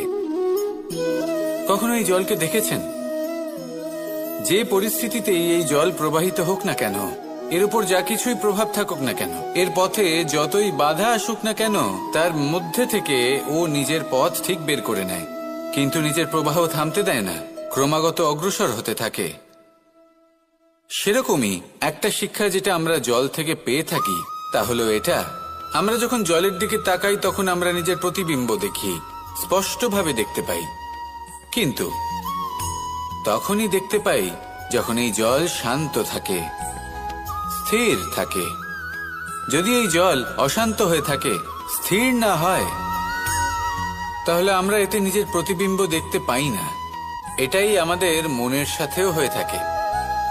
যখনই জীবনে কোনো সংকট আসে, যদি আমরা শান্ত মনে, স্থির মনে সিদ্ধান্ত নিই, তাহলে সেটা এমন একটা শীতল সিদ্ধান্ত হবে যেটা আমাদের ভবিষ্যৎকে একটা শ্রেষ্ঠ স্থানে নিয়ে যাবে।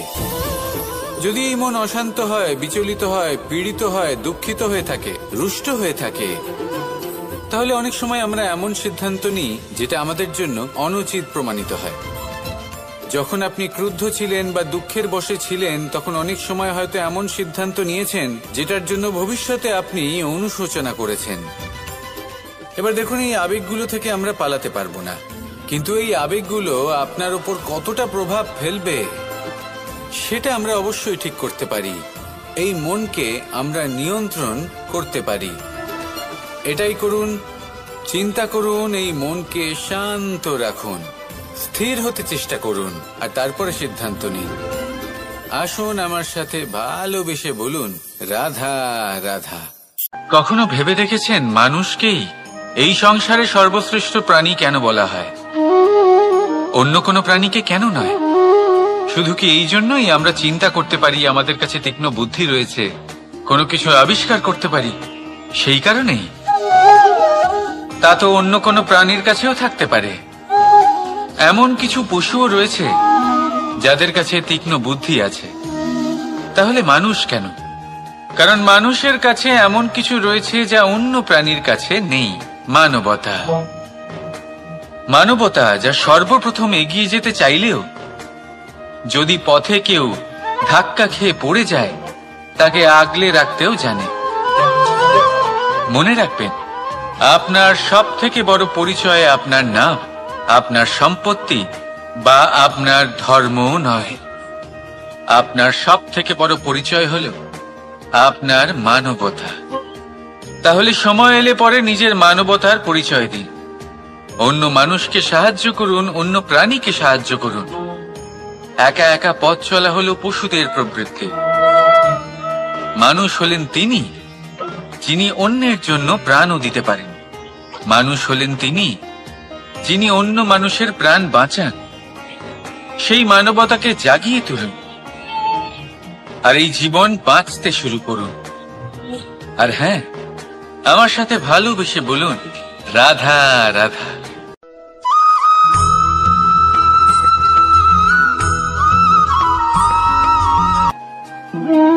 মানুষ জীবনে সবসময় সুখ পেতে চান, কিন্তু এই সুখ, এটা আসলে কি? এই সুখের আসল রূপ কি? আমি বলি, সুখের আসলে দুটি রূপ হয়, বাহ্যিক সুখ, আত্মিক সুখ। আর এটা ঠিক তেমনই হয় যেরকম আমাদের শরীরের সাথে জড়িত ছায়া আর আমাদের শরীরের মধ্যে বসবাসকারী আত্মার। যদি ছায়ার কথা ভেবে দেখেন তাহলে বুঝতে পারবেন, আমাদের শোবার সময় ভোরবেলা এই ছায়া অনেক বড় হয়ে যায়। যখন এই সূর্য মাথার উপরে চলে আসে, তার তাপ বেড়ে যায়, তখন এই ছায়া ছোট হয়ে যায়। আর যেই অন্ধকার নেমে আসে, এই ছায়া আপনার সঙ্গ ত্যাগ করে। এরকমই হয় বাহ্যিক সুখ। আর এবার কথা বলি আমাদের শরীরের মধ্যে বসবাসকারী এই আত্মা। এই আত্মা কখনো আমাদের সঙ্গ ত্যাগ করে না, সব সময় আমাদের সাথে জড়িয়ে থাকে। এরকমই হয় আত্মিক সুখ, যা সব সময় আমাদের সাথে থাকে। আত্মিক সুখ কারোর সেবা করে, আত্মিক সুখ কাউকে সাহায্য করে, আত্মিক সুখ প্রেম বোধের, যা কখনো আমাদের সঙ্গ ত্যাগ করে না। সেখানে বাহ্যিক সুখ, যতক্ষণ আপনি সম্পন্ন কিছু মানুষ এবং সুবিধার সাথে আছে, এই বাহ্যিক সুখ আপনার সাথে থাকবে। সম্পন্নতা চলে গেলে, মানুষজন চলে গেলে, সুখ সুবিধা চলে গেলে বাহ্যিক সুখও চলে যায়। তাহলে এই আত্মিক সুখ খুঁজে নিন এবং সেই সুখের সাথেই বলুন, রাধা রাধা।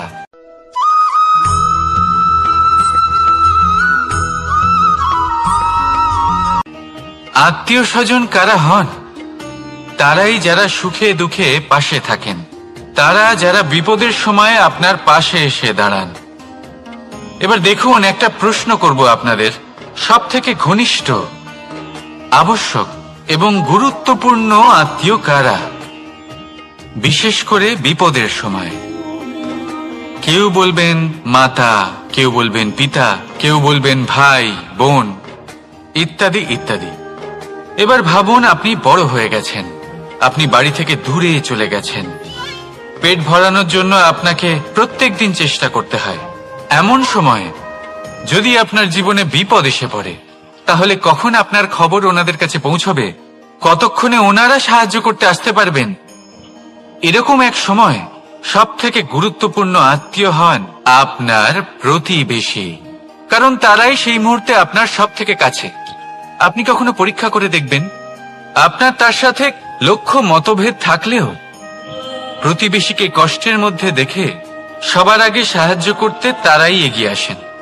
তাই প্রতিবেশীর সাথে সম্পর্ক ভালো রাখুন, শুধুমাত্র স্বার্থের জন্য নয়। এটা হলো শান্তিরও আধার। যদি এই সম্পর্ক ভালো থাকে, তাহলে না কথায় কথায় বিবাদ হবে, না মতান্তর। আর এই সুখী সম্পর্কের ছায়ায় মন প্রসন্ন হয়ে বলবে, রাধা রাধা।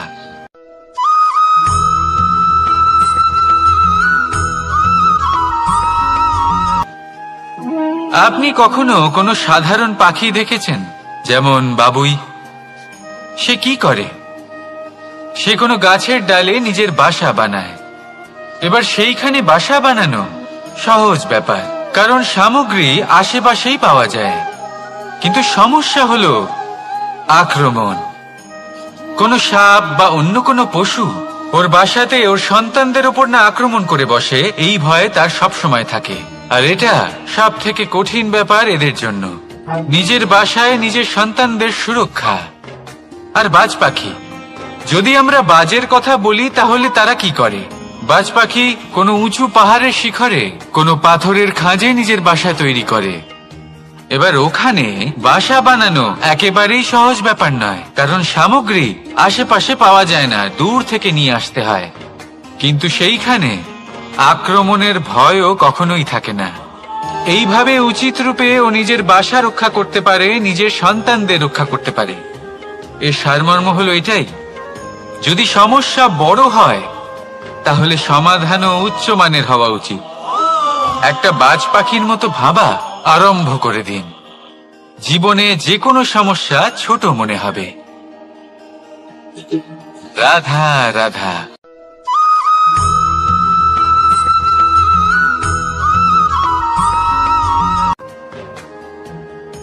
ভাগ করে নেওয়া বা বন্টন করা প্রত্যেক মানুষের জীবনে অবশ্যই হয়ে থাকে, আর অনেক সময় এটা জীবনে অতি আবশ্যক হয়ে পড়ে। কিন্তু ভাগ করার মনোকামনা তার থেকেও বেশি গুরুত্বপূর্ণ হলো যে কোন ঘটনার আধারে এই বাটোয়ারা হলো।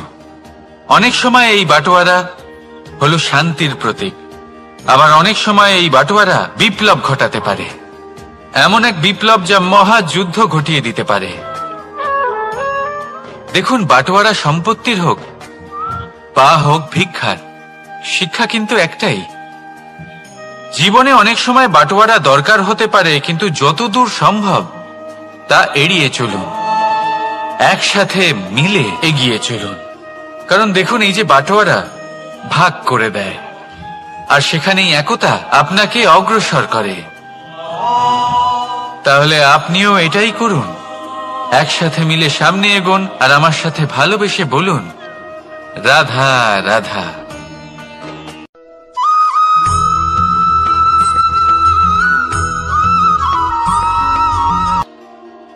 জীবনে এমন কিছু কাজ রয়েছে যা আপনাকে একাই করতে হয়, আর এমন কিছু কাজ রয়েছে যা আপনাকে একসাথে মিলে করতে হয়, একজোট হয়ে, সঙ্গবদ্ধ হয়ে। এবার সঙ্গবদ্ধ বলতে কি বোঝাতে চাইছি? আমি তাদের কথা বলছি না যারা বাস্তবিকভাবে একে অপরের সাথে কাজ করেন। আমি তাদের কথা বলছি যারা একে অপরের থেকে দূরে থেকেও একে অপরকে বিশ্বাস করেন। আমি আগেও বলেছিলাম, সমস্ত বিশ্বের আশা বিশ্বাসেই বসবাস করে, তাই না? তাই যেখানে সমস্ত বিশ্ব আছে, সমস্ত সংসার আছে, সেইখানেই বিশ্বাস রয়েছে। তাই আপনার আশেপাশে এমন দল সঙ্গবদ্ধ করুন যাদের আপনার উপর বিশ্বাস আছে আর যাদেরকে আপনি বিশ্বাস করতে পারেন। তাহলে আসুন আর আমার সাথে ভালোবেসে বলুন, রাধা রাধা।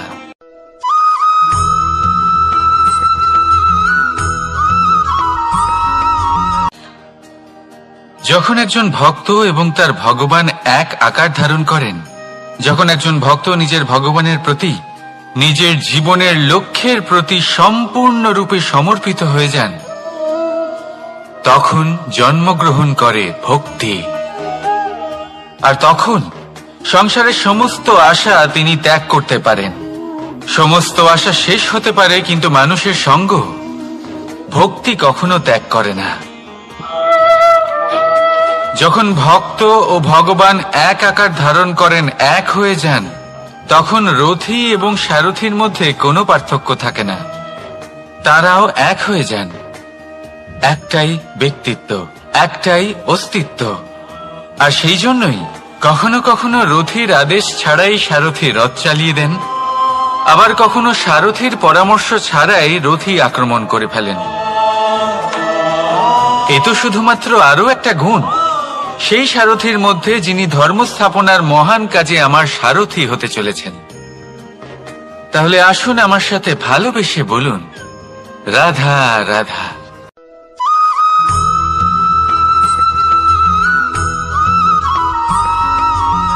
আমরা যে মানুষকে চাই, যাকে আমরা ভালোবাসি, তাকে একটা উপহার অবশ্যই দিতে চাই।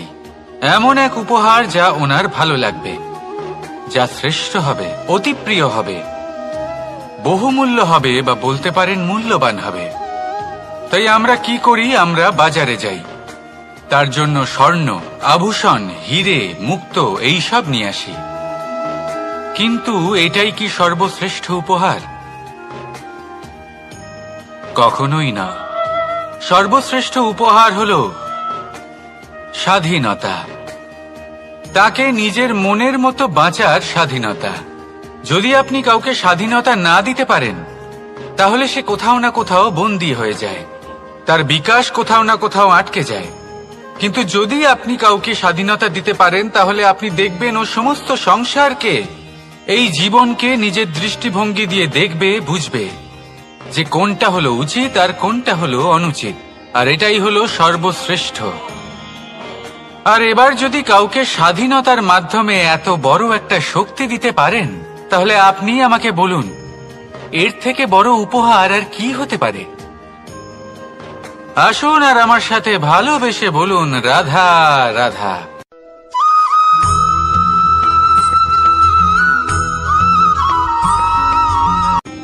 কর্ম, ধর্ম, জ্ঞান, এই 3 স্তরে অনেক মানুষ পৌঁছতে পারেন।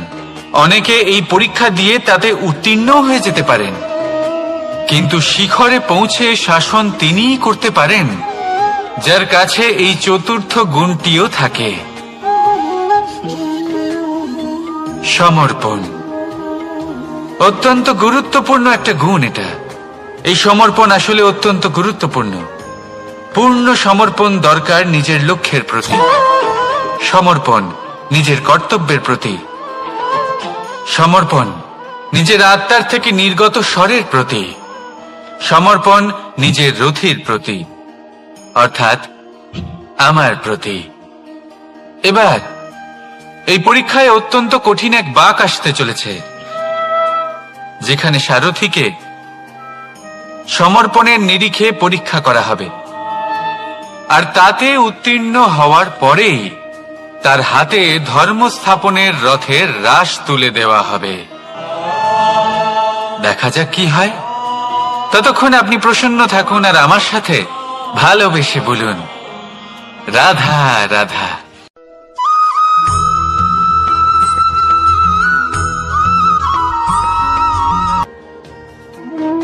কর্ম, ধর্ম আর কর্তব্য, এই তিনটি একে অপরের সাথে জড়িত। আর অনেক সময় এই তিনটি পালন করতে করতে আমাদের সেই ব্যক্তির সামনে গিয়ে দাঁড়াতে হয়, তার বিরুদ্ধেই যেতে হয়, যাকে আমরা সব থেকে বেশি ভালোবাসি। কিন্তু সেইখানে এই যুদ্ধ কোনো ব্যক্তিগত যুদ্ধ থাকে না। এ হলো কর্ম, ধর্ম আর কর্তব্যের যুদ্ধ। এটা সরল নয়, অত্যন্ত কঠিন হয় তার সম্মুখীন হওয়া যাকে আমরা সব থেকে বেশি সম্মান করি। কিন্তু আমাদের তো আমাদের ধর্মের পথে চলতেই হবে, কারণ আমরা কর্মবদ্ধ, কর্তব্যবদ্ধ, আর এটাই করা উচিত। শুধু এটুকু মনে রাখবেন, যদি আপনার উদ্দেশ্য শুভ হয়, আপনার ভাবনা শুভ হয়, আপনি যদি কর্ম, ধর্ম আর কর্তব্যের পথে অগ্রসর হন, তাহলে এই প্রক্রিয়াতে যদি আপনাকে আপনার আরাধ্যেরও সামনে দাঁড়াতে হয়, তাহলেও আপনার কোনো ক্ষতি হবে না। তাহলে আসুন আর আমার সাথে ভালোবেসে বলুন, রাধা রাধা।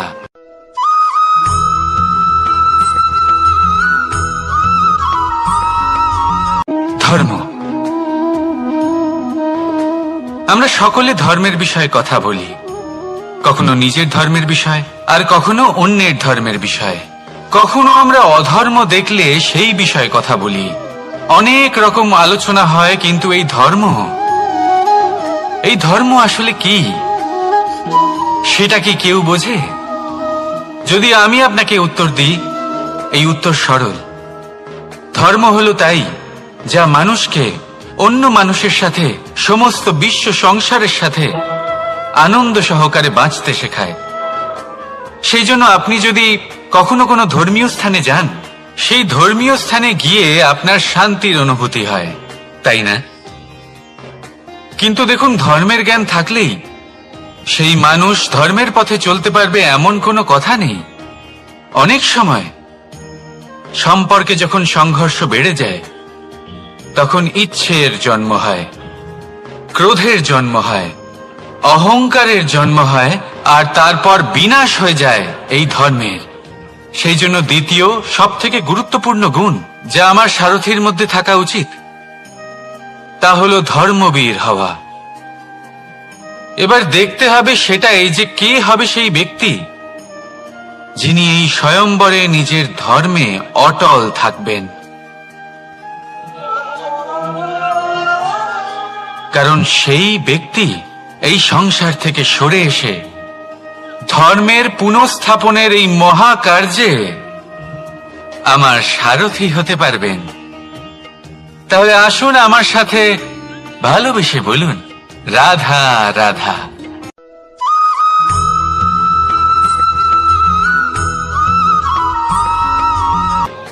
প্রেম এই সংসারে এসেছিল এই সংসারকে প্রেমের শিক্ষা দেওয়ার জন্য, এই জীবনের সুখের অনুভূতি আসলে কি তা শেখানোর জন্য। কিন্তু যদি সত্যি কথা বলি, তো আমি নিজেই প্রতিদিন প্রেমের নতুন নতুন স্বরূপ দেখতে পাই, প্রেমের একটা নতুন অনুভূতি প্রত্যেক নতুন দিনে। আর তার কারণ হলো এই প্রেম অনন্ত, এ হলো দৈব। প্রেম হলো এই সংসারের সব থেকে বড় ঢাল এবং সব থেকে বড় অস্ত্র। এই প্রেম ছাড়া না কোনো ন্যায় হয় আর না কোনো শাস্ত্র, না জীবন আছে আর না অন্ত। এবার যদি এই প্রেম মনের মধ্যে বাস করতে শুরু করে, তাহলে কখনো কোনো সমস্যাই হবে না। আর যদি হয়েও থাকে, তাহলে তা স্থায়ী হবে না। এই প্রেম কি না করতে পারে? এই প্রেম সমস্ত সমস্যা মিটিয়ে ফেলতে পারে, আপনার মনের মধ্যে অহংকারকেও বিনাশ করে দিতে পারে, আপনাকে সাক্ষাৎ ঈশ্বরের সাথে দেখা করাতে পারে। তাই প্রেমের দ্বারা প্রয়াস করতে থাকুন, এই সংসারের প্রত্যেক মানুষকে, প্রত্যেক বস্তুকে, প্রত্যেক জীব জন্তুকে ভালোবাসবেন। আর এই প্রেমের দ্বারাই বলুন, রাধা রাধা।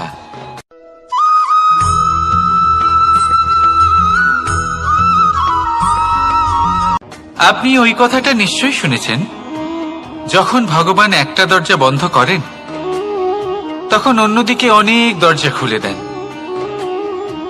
এবার এই দরজা, এই সমস্ত পথ আমরা দেখতে পাই না, অনেক সময় আমরা বুঝতে পারি না, হারিয়ে যায় সব। কখনো কখনো মনে হয় যে এই কথাটাই মিথ্যে, কিন্তু আসলে তা তো নয়। তাহলে হারিয়ে যায় কেন? কারণ আমরা সময় নষ্ট করি এই দরজার দিকে তাকিয়ে থেকে। ভাবি এই বুঝি দরজা খুলবে, এবার দরজা খুলবে। অপেক্ষা করতে করতে আমরা অনেক সময় নষ্ট করে ফেলি।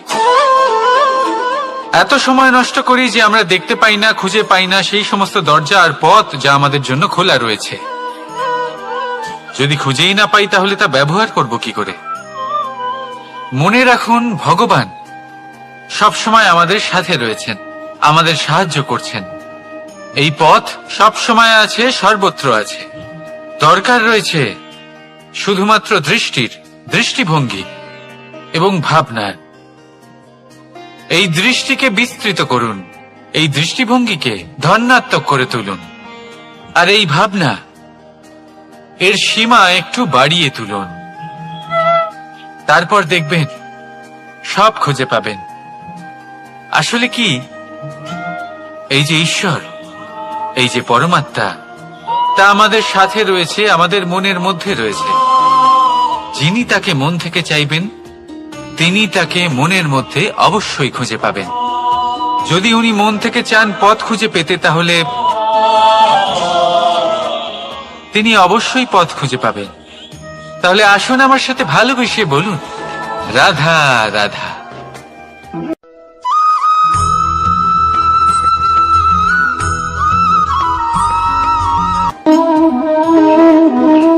প্রশান্তি জড়িত নিদ্রা মানুষের জীবনের একটা অত্যন্ত গুরুত্বপূর্ণ সুখ এবং প্রয়োজনীয়তাও। দেখতে গেলে এই সংসারের প্রত্যেক পশু পাখি, প্রত্যেক জীব অবশ্যই নিদ্রা প্রাপ্ত করেন, কিন্তু মানুষ, যার মধ্যে বিচার বিবেচনা করার শক্তি অন্যদের থেকে অনেক বেশি, তার কিন্তু ঘুমের কিছু সমস্যা অবশ্যই হয়। কি বলেন? তাই তো। এবার এর কারণ কি? চিন্তা। এবার চিন্তা আমাদের সবার জীবনে আছে। আমরা সকলে জানি যে চিন্তা কখনো আমাদের সাহায্য করে না, তাও আমাদের জীবনে আছে। কেন? চিন্তার মাধ্যমে কি কখনো কোনো সমস্যার সমাধান হয়েছে? অর্থের চিন্তা করলে কি অর্থ লাভ হয়? ভবিষ্যতের চিন্তা করলে কি ভবিষ্যৎ ঠিক হয়ে যায়? স্বাস্থ্যের চিন্তা করলে কি স্বাস্থ্য নিজে থেকেই ঠিক হয়? হয় না। তাহলে এই সব কিছু থেকে আমাদের একটা ছোট্ট শিক্ষা অবশ্যই লাভ করা উচিত। আপনিও আপনার কাঁধ থেকে চিন্তার এই বোঝা নামিয়ে ফেলুন, আর ইচ্ছে, এই সব ইচ্ছে একত্রিত হয়ে আমাদের মনে চিন্তা উৎপন্ন করে। তাই এই চিন্তাগুলিকে ত্যাগ করুন, প্রকৃতির প্রেমের উপর বিশ্বাস রাখুন। মনে রাখবেন, যিনি চিন্তা মুক্ত হবেন তিনি চিতা মুক্ত হবেন। সুখের নিদ্রা প্রাপ্ত করুন, আর নিদ্রায় যাবার আগে আমার সাথে ভালোবেসে বলুন, রাধা রাধা।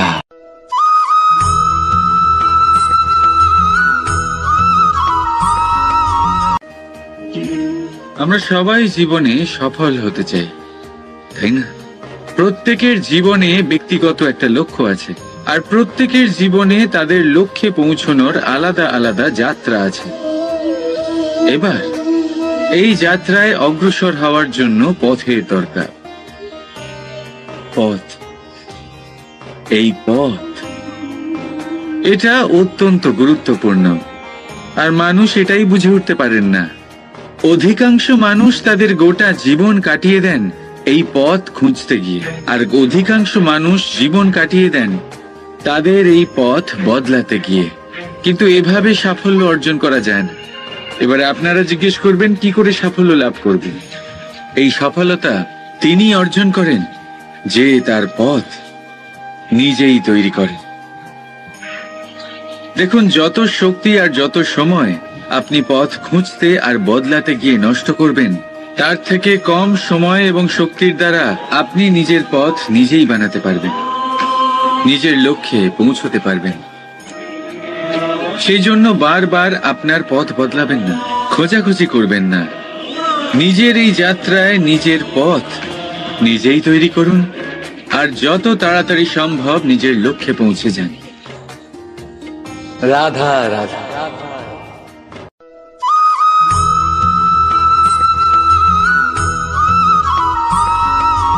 আর নিদ্রায় যাবার আগে আমার সাথে ভালোবেসে বলুন, রাধা রাধা। মহাদেব, সেই দেবতা যিনি মহান, যাকে দেবতাদের দেবতা বলা হয়, যিনি হলেন আমার আরাধ্য। কখনো আপনার মনে এই প্রশ্ন এসেছে যে শিবকেই কেন মহাদেব বলা হয়, অন্য কোনো দেবতাকে কেন বলা হয় না? সেই কারণ মহাদেবের মধ্যে, ওনার মধ্যে এমন এক বিশেষ গুণ রয়েছে যা অন্য কারণ নেই। তা হলো নিঃস্বার্থ হয়ে মানুষের সেবা করা। যদি প্রয়োজন পড়ে, যদি সৃষ্টির পথে বিনাশের কালো মেঘ ছেয়ে থাকে, তখন নিজের প্রাণের চিন্তা না করে হলাহল পান করার জন্য প্রস্তুত থাকেন মহাদেব। আর এই অদ্বিতীয় ত্যাগের জন্যই শিবকে মহাদেব বলে ডাকা হয়। এবার যদি কোনো মানুষও নিঃস্বার্থ ভাবনার দ্বারা নিজেকে অর্পণ করে দেয় এই জগতের কল্যাণের জন্য, মানুষের সেবার জন্য, তাহলে তিনিও মহাপুরুষ, মহামানব হতে পারেন। যদি কেউ অভুক্ত থাকেন, তাহলে নিজের থালা থেকে অর্ধেক খাবার তাকে দিয়ে দিন। যদি কেউ অসুস্থ হন, তাহলে তাকে সেবা করার, চিকিৎসা করার চেষ্টা করুন। এই জীবন শুধু নিজের জন্য নয়, অন্যদের প্রতি, সমস্ত সংসারের প্রতি উৎসর্গ করুন। যদি এইসব মানুষ শিখে যান, তাহলে তিনি মহাদেবের পথে অগ্রসর হতে পারেন। যদি মানুষ নিঃস্বার্থ ভাবনার দ্বারা এই সংসারের সেবা করতে শিখে যান, তাহলে তিনি নিশ্চিত রূপে মহামানব অবশ্যই হতে পারবেন।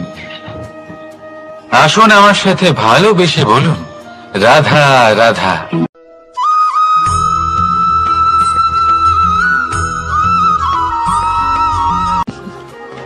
সময়, এই সময় না কোনো ব্যক্তি, না জীব, না বস্তু, তাও সময় জীবিত থাকে। এই সময়ে না জল, না অগ্নি, আর না বায়ু, কিন্তু তাও আমাদের জীবনের আধার। এই সময় দেখতে গেলে মানুষ এই সময়ের হাতের খেলনা। কখনো আমাদের সময় ভালো হয়, আবার কখনো খারাপ। কেউ সময় আসার প্রতীক্ষা করে, আবার কেউ সময় যাওয়ার প্রতীক্ষা করে, কিন্তু এই সময় কারোর হাতে ধরা দেয় না। এই সময় যা কেউ দেখতে পায় না, এটা সবাইকে সবকিছু দেখিয়ে যায়। দেখিয়ে যায় যে আপনকে আর পরকে, আমাদের শুভাকাঙ্ক্ষীকে আর ক্ষতিকে চায়, আমাদের মিত্রকে আর আমাদের শত্রুকে। এই সময় আপনাকে দেখায় যে আপনি কতটা শক্তিশালী, সেই সময় আপনাকে দেখিয়ে যাবে আপনি কতটা দুর্বল। এই সময় সব কিছু দেখিয়ে যায়। তাই এই সময় যা এতটা শক্তিশালী, তা আমরা নষ্ট কেন করি? ভেবে দেখুন। এবারে উঠুন আর এই সময়ের সম্পূর্ণ ব্যবহার করুন, এই সময়ের সদ্ব্যবহার করুন। কারণ এই সময়কে ব্যবহার করাটাই আপনার হাতে রয়েছে, আর কিচ্ছু না। আর এই সময় একবার বয়ে গেলে, তখন যাই করুন না কেন, কখনো ফেরত আসবে না। সময়ের সদ্ব্যবহার করুন আর সবার মধ্যে আনন্দ ছড়ান। আর আসুন আমার সাথে ভালোবেসে বলুন, রাধা রাধা।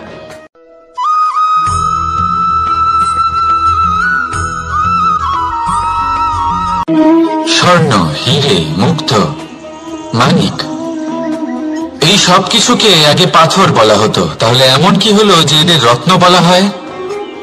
আর রত্ন তা বাস্তবে আসলে কি?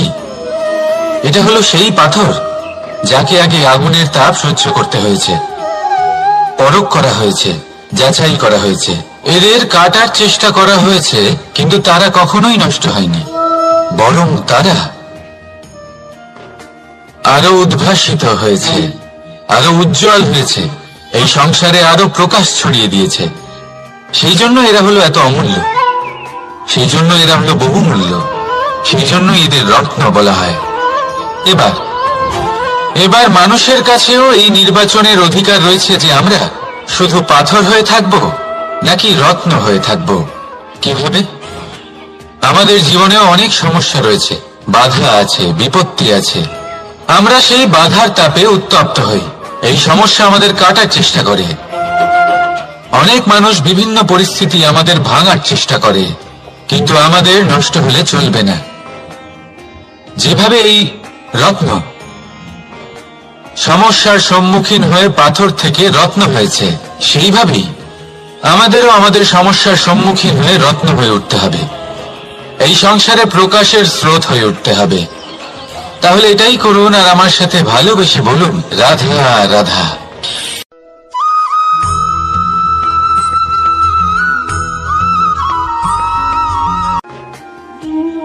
মানুষ জন্ম নেয়, আর জন্ম নিলেই তার জীবনযাত্রা শুরু হয়ে যায়। তারপর সে পরিশ্রম করে, লড়াই করে, আর সে তার ফল অবশ্যই পায়। সেই নিজের জীবনযাত্রা নিজেই সাজায়। তার জীবনে ভয় ততক্ষণ প্রবেশ করে না যতক্ষণ না সে জীবনে কিছু অর্জন করে। একবার সে কিছু পেয়ে গেলে তারপরে সেটা হারিয়ে যাওয়ার ভয় মনের মধ্যে জন্ম নেয়। তারপর সে ভাগ্য, জ্যোতিষ, ভবিষ্যৎ এইসব দেখতে ব্যস্ত হয়ে পড়ে। আমি আপনাকে একটা প্রশ্ন করছি, আপনি যখন এই সংসারে এসেছিলেন, কি নিয়ে এসেছিলেন যে আপনি হারাবেন? কিছুই না। আপনার বশে আপনার জীবনের সেই মুহূর্তই আছে যা আপনার হাতে আছে, অন্য কিছুই নয়। আপনার হাতে আছে আপনার কর্ম।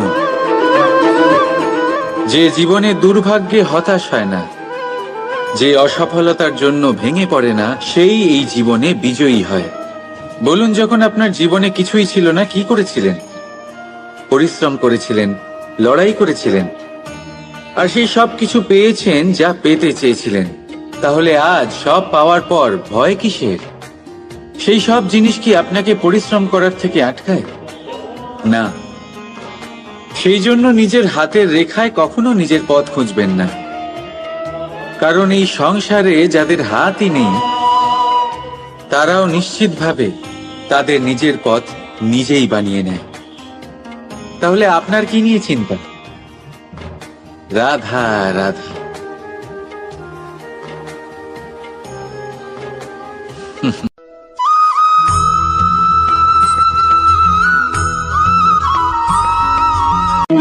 স্বর্ণ, হিরে, মুক্ত, মানিক, এই সব কিছুকে আগে পাথর বলা হতো। তাহলে এমন কি হলো যে এদের রত্ন বলা হয়? আর রত্ন তা বাস্তবে আসলে কি?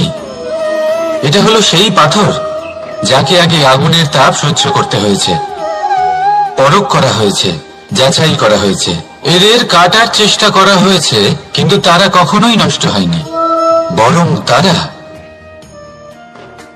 আরো উদ্ভাসিত হয়েছে, আরো উজ্জ্বল হয়েছে, এই সংসারে আরো প্রকাশ ছড়িয়ে দিয়েছে। সেই জন্য এরা হলো এত অমূল্য, সেই জন্য এরা হলো বহুমূল্য, সেই জন্য এদের রত্ন বলা হয়।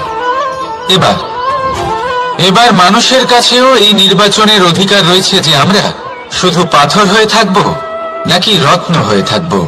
কিভাবে? আমাদের জীবনেও অনেক সমস্যা রয়েছে, বাধা আছে, বিপত্তি আছে। আমরা সেই বাধার তাপে উত্তপ্ত হই। এই সমস্যা আমাদের কাটার চেষ্টা করে। অনেক মানুষ বিভিন্ন পরিস্থিতি আমাদের ভাঙার চেষ্টা করে, কিন্তু আমাদের নষ্ট হলে চলবে না। যেভাবে এই রত্ন সমস্যার সম্মুখীন হয়ে পাথর থেকে রত্ন হয়েছে, সেইভাবেই আমাদেরও আমাদের সমস্যার সম্মুখীন হয়ে রত্ন হয়ে উঠতে হবে। এই সংসারে প্রকাশের স্রোত হয়ে উঠতে হবে।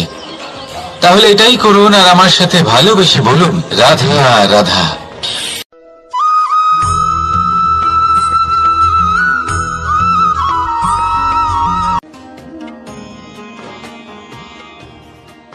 লোকে আমাকে সবসময় জিজ্ঞেস করে যে কানাই, এখন তুমি বড় হয়ে গেছো, এই বাচ্চাদের সাথে থেকে তুমি সবসময় দুষ্টুমি করো কেন? তুমি বড় হয়ে গেছো, বড়দের মতো থাকো। বেশিরভাগ লোকে এটা বুঝতে পারে না ভাবে উনি তো ভগবান, ভগবানের মতো গম্ভীর নয় কেন? এবারে আমি কি করে বোঝাবো সবাইকে যে আমার ভগবান হওয়ার পিছনে যে সবচেয়ে বড় রহস্য তা হলো এই বাচ্চারাই। আমার শক্তি কোথা থেকে আসে? সমস্ত সমস্যার সমাধান করার শক্তি এই বাচ্চাদের থেকেই তো আসে। জীবনে বাঁচার শক্তি, সংসারকে প্রেম শেখাবার শক্তি এই বাচ্চাদের থেকেই আসে। কারণ বাচ্চাদের থেকে বড় কোনো ভগবান হয় না।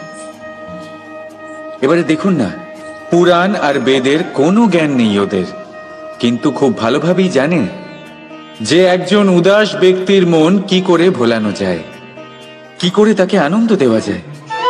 আর এ এক বিশাল ব্যাপার। কোনো ন্যায়, কোনো নীতির জ্ঞান নেই ওদের, কোনো ভেদাভেদ করতে জানে না।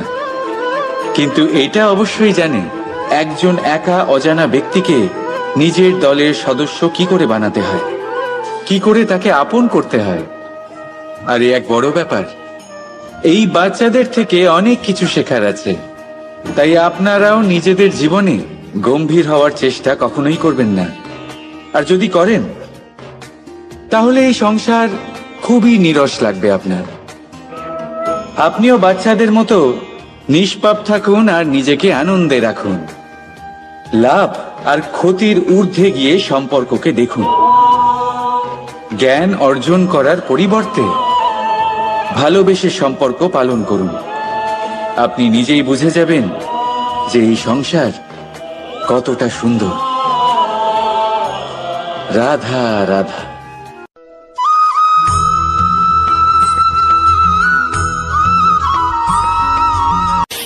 সংসারে সব থেকে বড় শক্তি আসলে কি? কেউ বলবেন শারীরিক শক্তি, কেউ বলবেন অস্ত্রের শক্তি, কেউ বলবেন জ্ঞানের শক্তি। ঠিক আছে, কিন্তু যদি আমি বলি সংসারের সব থেকে বড় শক্তি হলো শক্তি কোনো এক তথ্যের, আগে হ্যাঁ, তথ্য। এই তথ্য নিজেই কিন্তু খুব শক্তিশালী, অত্যন্ত শক্তিশালী অস্ত্র হলো এই তথ্য। আর সত্যি বলতে অনুচিত তথ্যের থেকে অনেক বেশি ঘাতক হলো অসম্পূর্ণ তথ্য। যেরকম আজ শাম্ব রুক্মির সাথে করেছে, ওকে অসম্পূর্ণ তথ্য দিয়েছে, তার ফলে বিনাশ হলো। যদি এইভাবেই আপনার কাছেও কোনো অসম্পূর্ণ তথ্য আসে, আর যদি আপনি তা পরখ না করে দেখেন, যাচাই না করে দেখেন, আর নিজের কর্ম করেন, তাহলে উত্থানের বদলে আপনি পতনের সম্মুখীন হবেন। বিকাশের বদলে আপনার বিনাশ হয়ে যাবে। মনে রাখবেন একটা অত্যন্ত গুরুত্বপূর্ণ কথা, সঠিক তথ্য পাওয়া সঠিক তথ্য দেওয়ার থেকে অনেক বেশি গুরুত্বপূর্ণ। আশা করি এই কথা আপনি বুঝেছেন। জীবনে যখনই কোনো তথ্য আপনি পাবেন, সেই বিষয়ে ভেবে দেখুন, পরখ করে দেখুন, যাচাই করুন, তারপর নিজের কর্ম করুন। আর আমার সাথে ভালোবেসে বলুন, রাধা রাধা।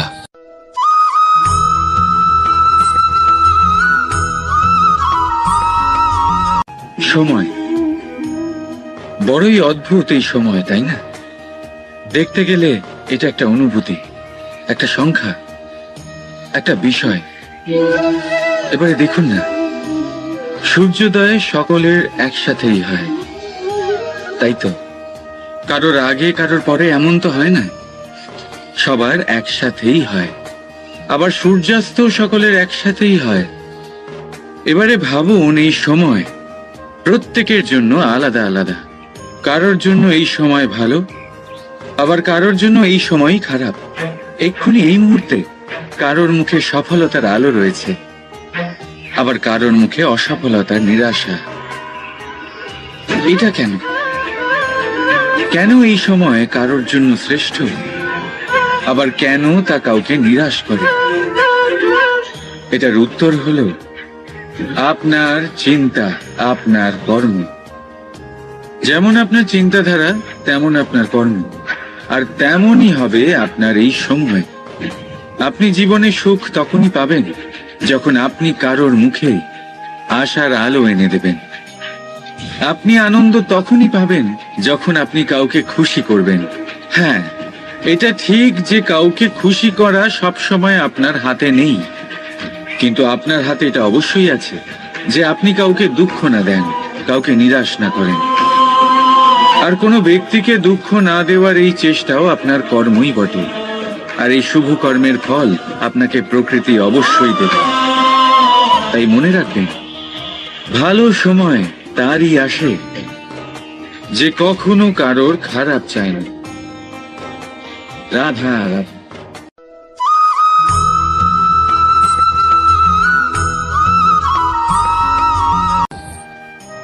ধর্ম এবং প্রেম এই দুই হলো একই মুদ্রার দুই পিঠ। যদি এদের মধ্যে কোনোটা নষ্ট হয়ে যায় তাহলে দ্বিতীয়টাও থাকে না। কখনো ভেবেছেন এমন কেন হয়? তার জন্য আগে আপনাকে বুঝতে হবে যে ধর্ম আসলে কি। ধর্ম সেটাই যা এই সংসারের প্রত্যেক মানুষকে একে অপরের সাথে সুখ এবং শান্তিতে থাকতে প্রেরণা যোগায়। এই প্রেরণার আধার হলো প্রেম। প্রেম সেটাই যা আপনার মধ্যে অন্য কারোর প্রতি করুণাবোধ জাগিয়ে তোলে, সম্মান জাগিয়ে তোলে। এবার যদি প্রেম চলে যায় তাহলে সবার আগে বিনাশ হবে সম্মান আর করুণাবোধের। এবার যেখানে না প্রেম রয়েছে, না সম্মান রয়েছে, না করুণা রয়েছে, সেখানে ধর্ম কিভাবে বাস করবে? অশুভ ইচ্ছে জাগ্রত হয়ে ওঠে, ক্রোধ জাগ্রত হয়ে ওঠে, অহংকার জাগ্রত হয়ে ওঠে, আর তারপর আরম্ভ হয় অধর্মের।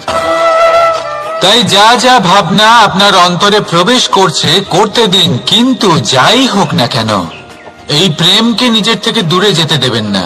এই প্রেমকে চিরকাল নিজের কাছে রাখুন, নিজের হৃদয়। আর এই প্রেম ভাব নিয়ে বলুন, রাধা রাধা।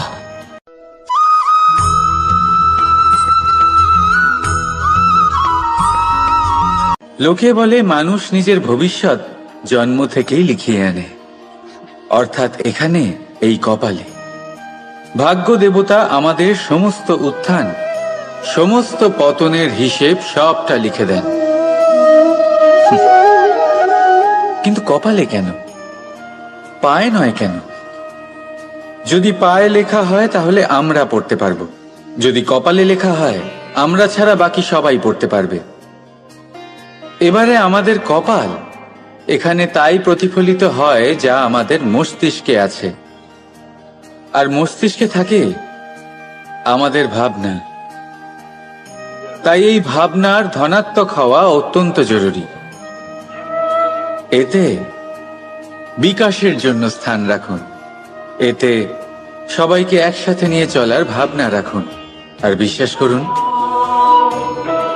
আপনার মস্তিষ্কের এই ভাবনা সাফল্য রূপে আপনার কপালে অবশ্যই লিখিত হবে, কারণ আপনার ভাবনাই সত্য হয়ে আপনার জীবনে আসে।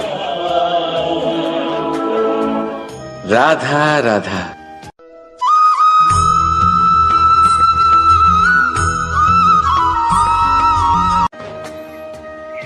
মানুষের জীবনে উন্নতি লাভ করার জন্য তিনটি স্তম্ভের প্রয়োজন হয়। প্রথম স্তম্ভ শিক্ষা। এই শিক্ষা আমাদের জ্ঞান প্রদান করে। দ্বিতীয় স্তম্ভ ব্যবসা, যার দ্বারা আমরা ধন উপার্জন করি। তৃতীয় স্তম্ভ হলো আমাদের ঈশ্বর, আমাদের ইষ্ট। এনার সাথে যদি আমরা জুড়ে থাকতে পারি তাহলে এমন একটা মানসিক বল আপনি লাভ করবেন যেটা এই সংসারে আর কোথাও পাওয়া সম্ভব নয়। কিন্তু মানুষ অনেক সময় জীবনে এই তিনটি স্তম্ভ লাভ করা সত্ত্বেও সামনে অগ্রসর হতে পারেন না। তখনও জীবনে কঠিন পরিস্থিতি আসতেই থাকে। এমনটা ঠিক কেন হয়? কারণ সে জীবনে এই তিনটি স্তম্ভ লাভ করে নেয়, জীবনে প্রয়োগও করে, কিন্তু তার ভিতের কথা সে ভুলেই যায়। যেমন প্রথম স্তম্ভ অর্থাৎ শিক্ষা। এই শিক্ষার আধার হলো শুভ চেতনা। যদি অন্তরে শুভ চেতনা না থাকে তাহলে এই শিক্ষার কোনো গুরুত্ব থাকে না। দ্বিতীয় স্তম্ভ ব্যবসা। পরিশ্রম করে উপার্জন করতে হবে, এই কথাটা আমরা সবাই জানি এবং সবাই চেষ্টাও করি। কিন্তু ব্যবসা করতে করতে আমরা এটা ভুলে যাই আমাদের ব্যবহার কেমন হয়ে পড়েছে। এই ব্যবহার যদি শুভ হয় তাহলে আমাদের উপার্জন আস্তে আস্তে একটা স্থির জায়গায় এসে পৌঁছবে। এবং তৃতীয় স্তম্ভ আমাদের ভগবান, যদি ওনার স্মরণে আপনি যেতে চান তাহলে তার পূর্বে নিজের মা বাবাকে সেবা করুন, তাদের যত্ন করুন, তাদেরকে ভালোবাসুন, কারণ ওনারাই হলেন এই সংসারে আপনার সবথেকে বড় ইষ্ট। তাহলে 3 স্তম্ভের সাথে সাথে তাদের আধারকেও নিজের জীবনে প্রাধান্য দিন। কোনো সমস্যা আসবে না, জীবনে একের পর এক উন্নতি করবেন এবং এই মন প্রসন্ন হয়ে বলবে রাধা রাধা।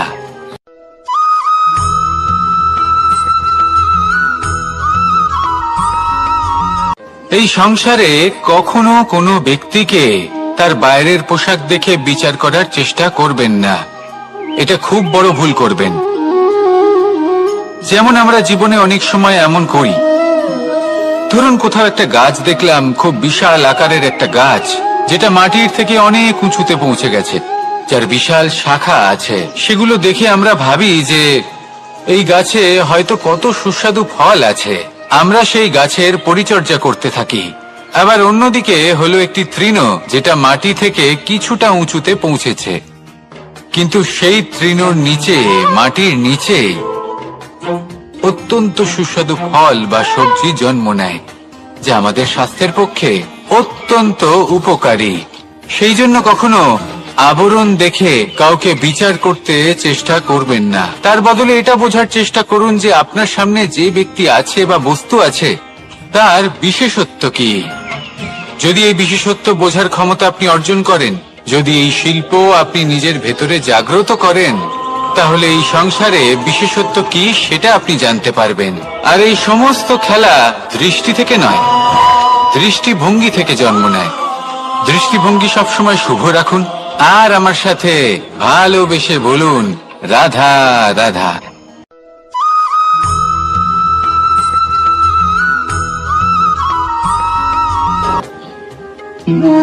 সুখ, দুঃখ এবং শক্তি, এই 3 হলো এই সংসারের ত্রিদেবের মতো।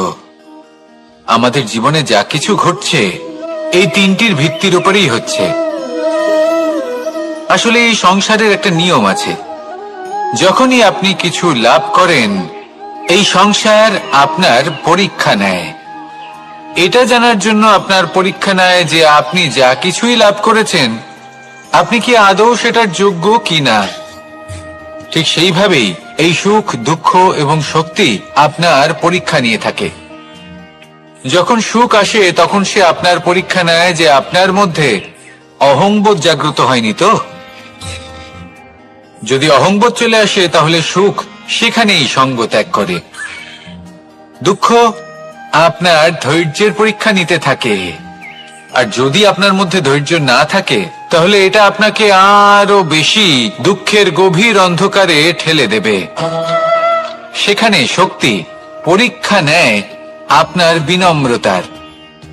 যদি আপনি বিনম্র না হন তাহলে হয় এই শক্তি আপনার সঙ্গ ত্যাগ করবে, নয় এই শক্তি বিনম্রতার অভাবে আপনার পতনের কারণ হতে পারে।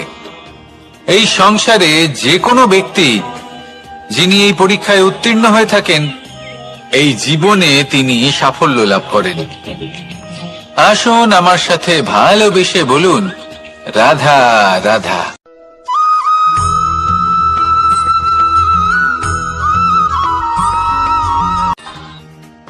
ভগবান আর ভুল, এই 2 একই অক্ষর দিয়ে শুরু হয়।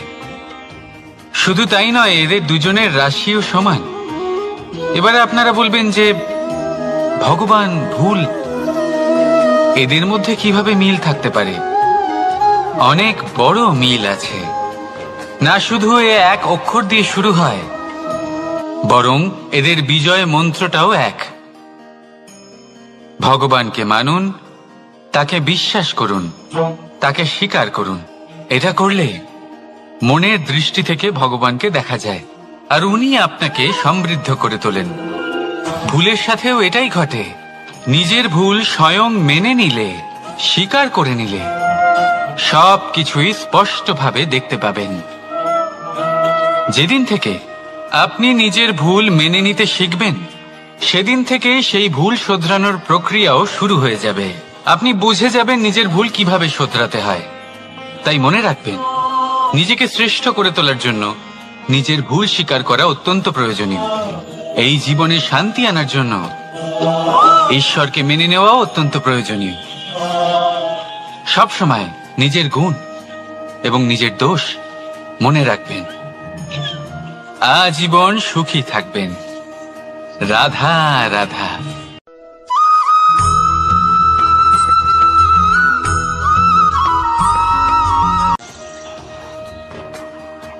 ভয়ের সাথে আমরা সবাই পরিচিত, কষ্ট আমরা সবাই পেয়েছি। কখনো কখনো আমরা অসুস্থ হয়ে পড়ি, আর এমন সময় হলে মাতার মমতা, কখনো বাবার স্নেহ, কখনো বন্ধুদের পাশে থাকার অনুভূতি আমাদের রোগ নিরাময়ে সাহায্য করে। কখনো যদি আমরা নিরাশ হয়ে পড়ি, তখন যদি আমাদের কোনো আপনজন আমাদের দুটো ভালো কথা বলে, তখন আমাদের মনোবল বেড়ে যায়। ঠিক তেমন সংসারের এই রঙ্গমঞ্চে যদি আপনি পীড়িত অনুভব করেন,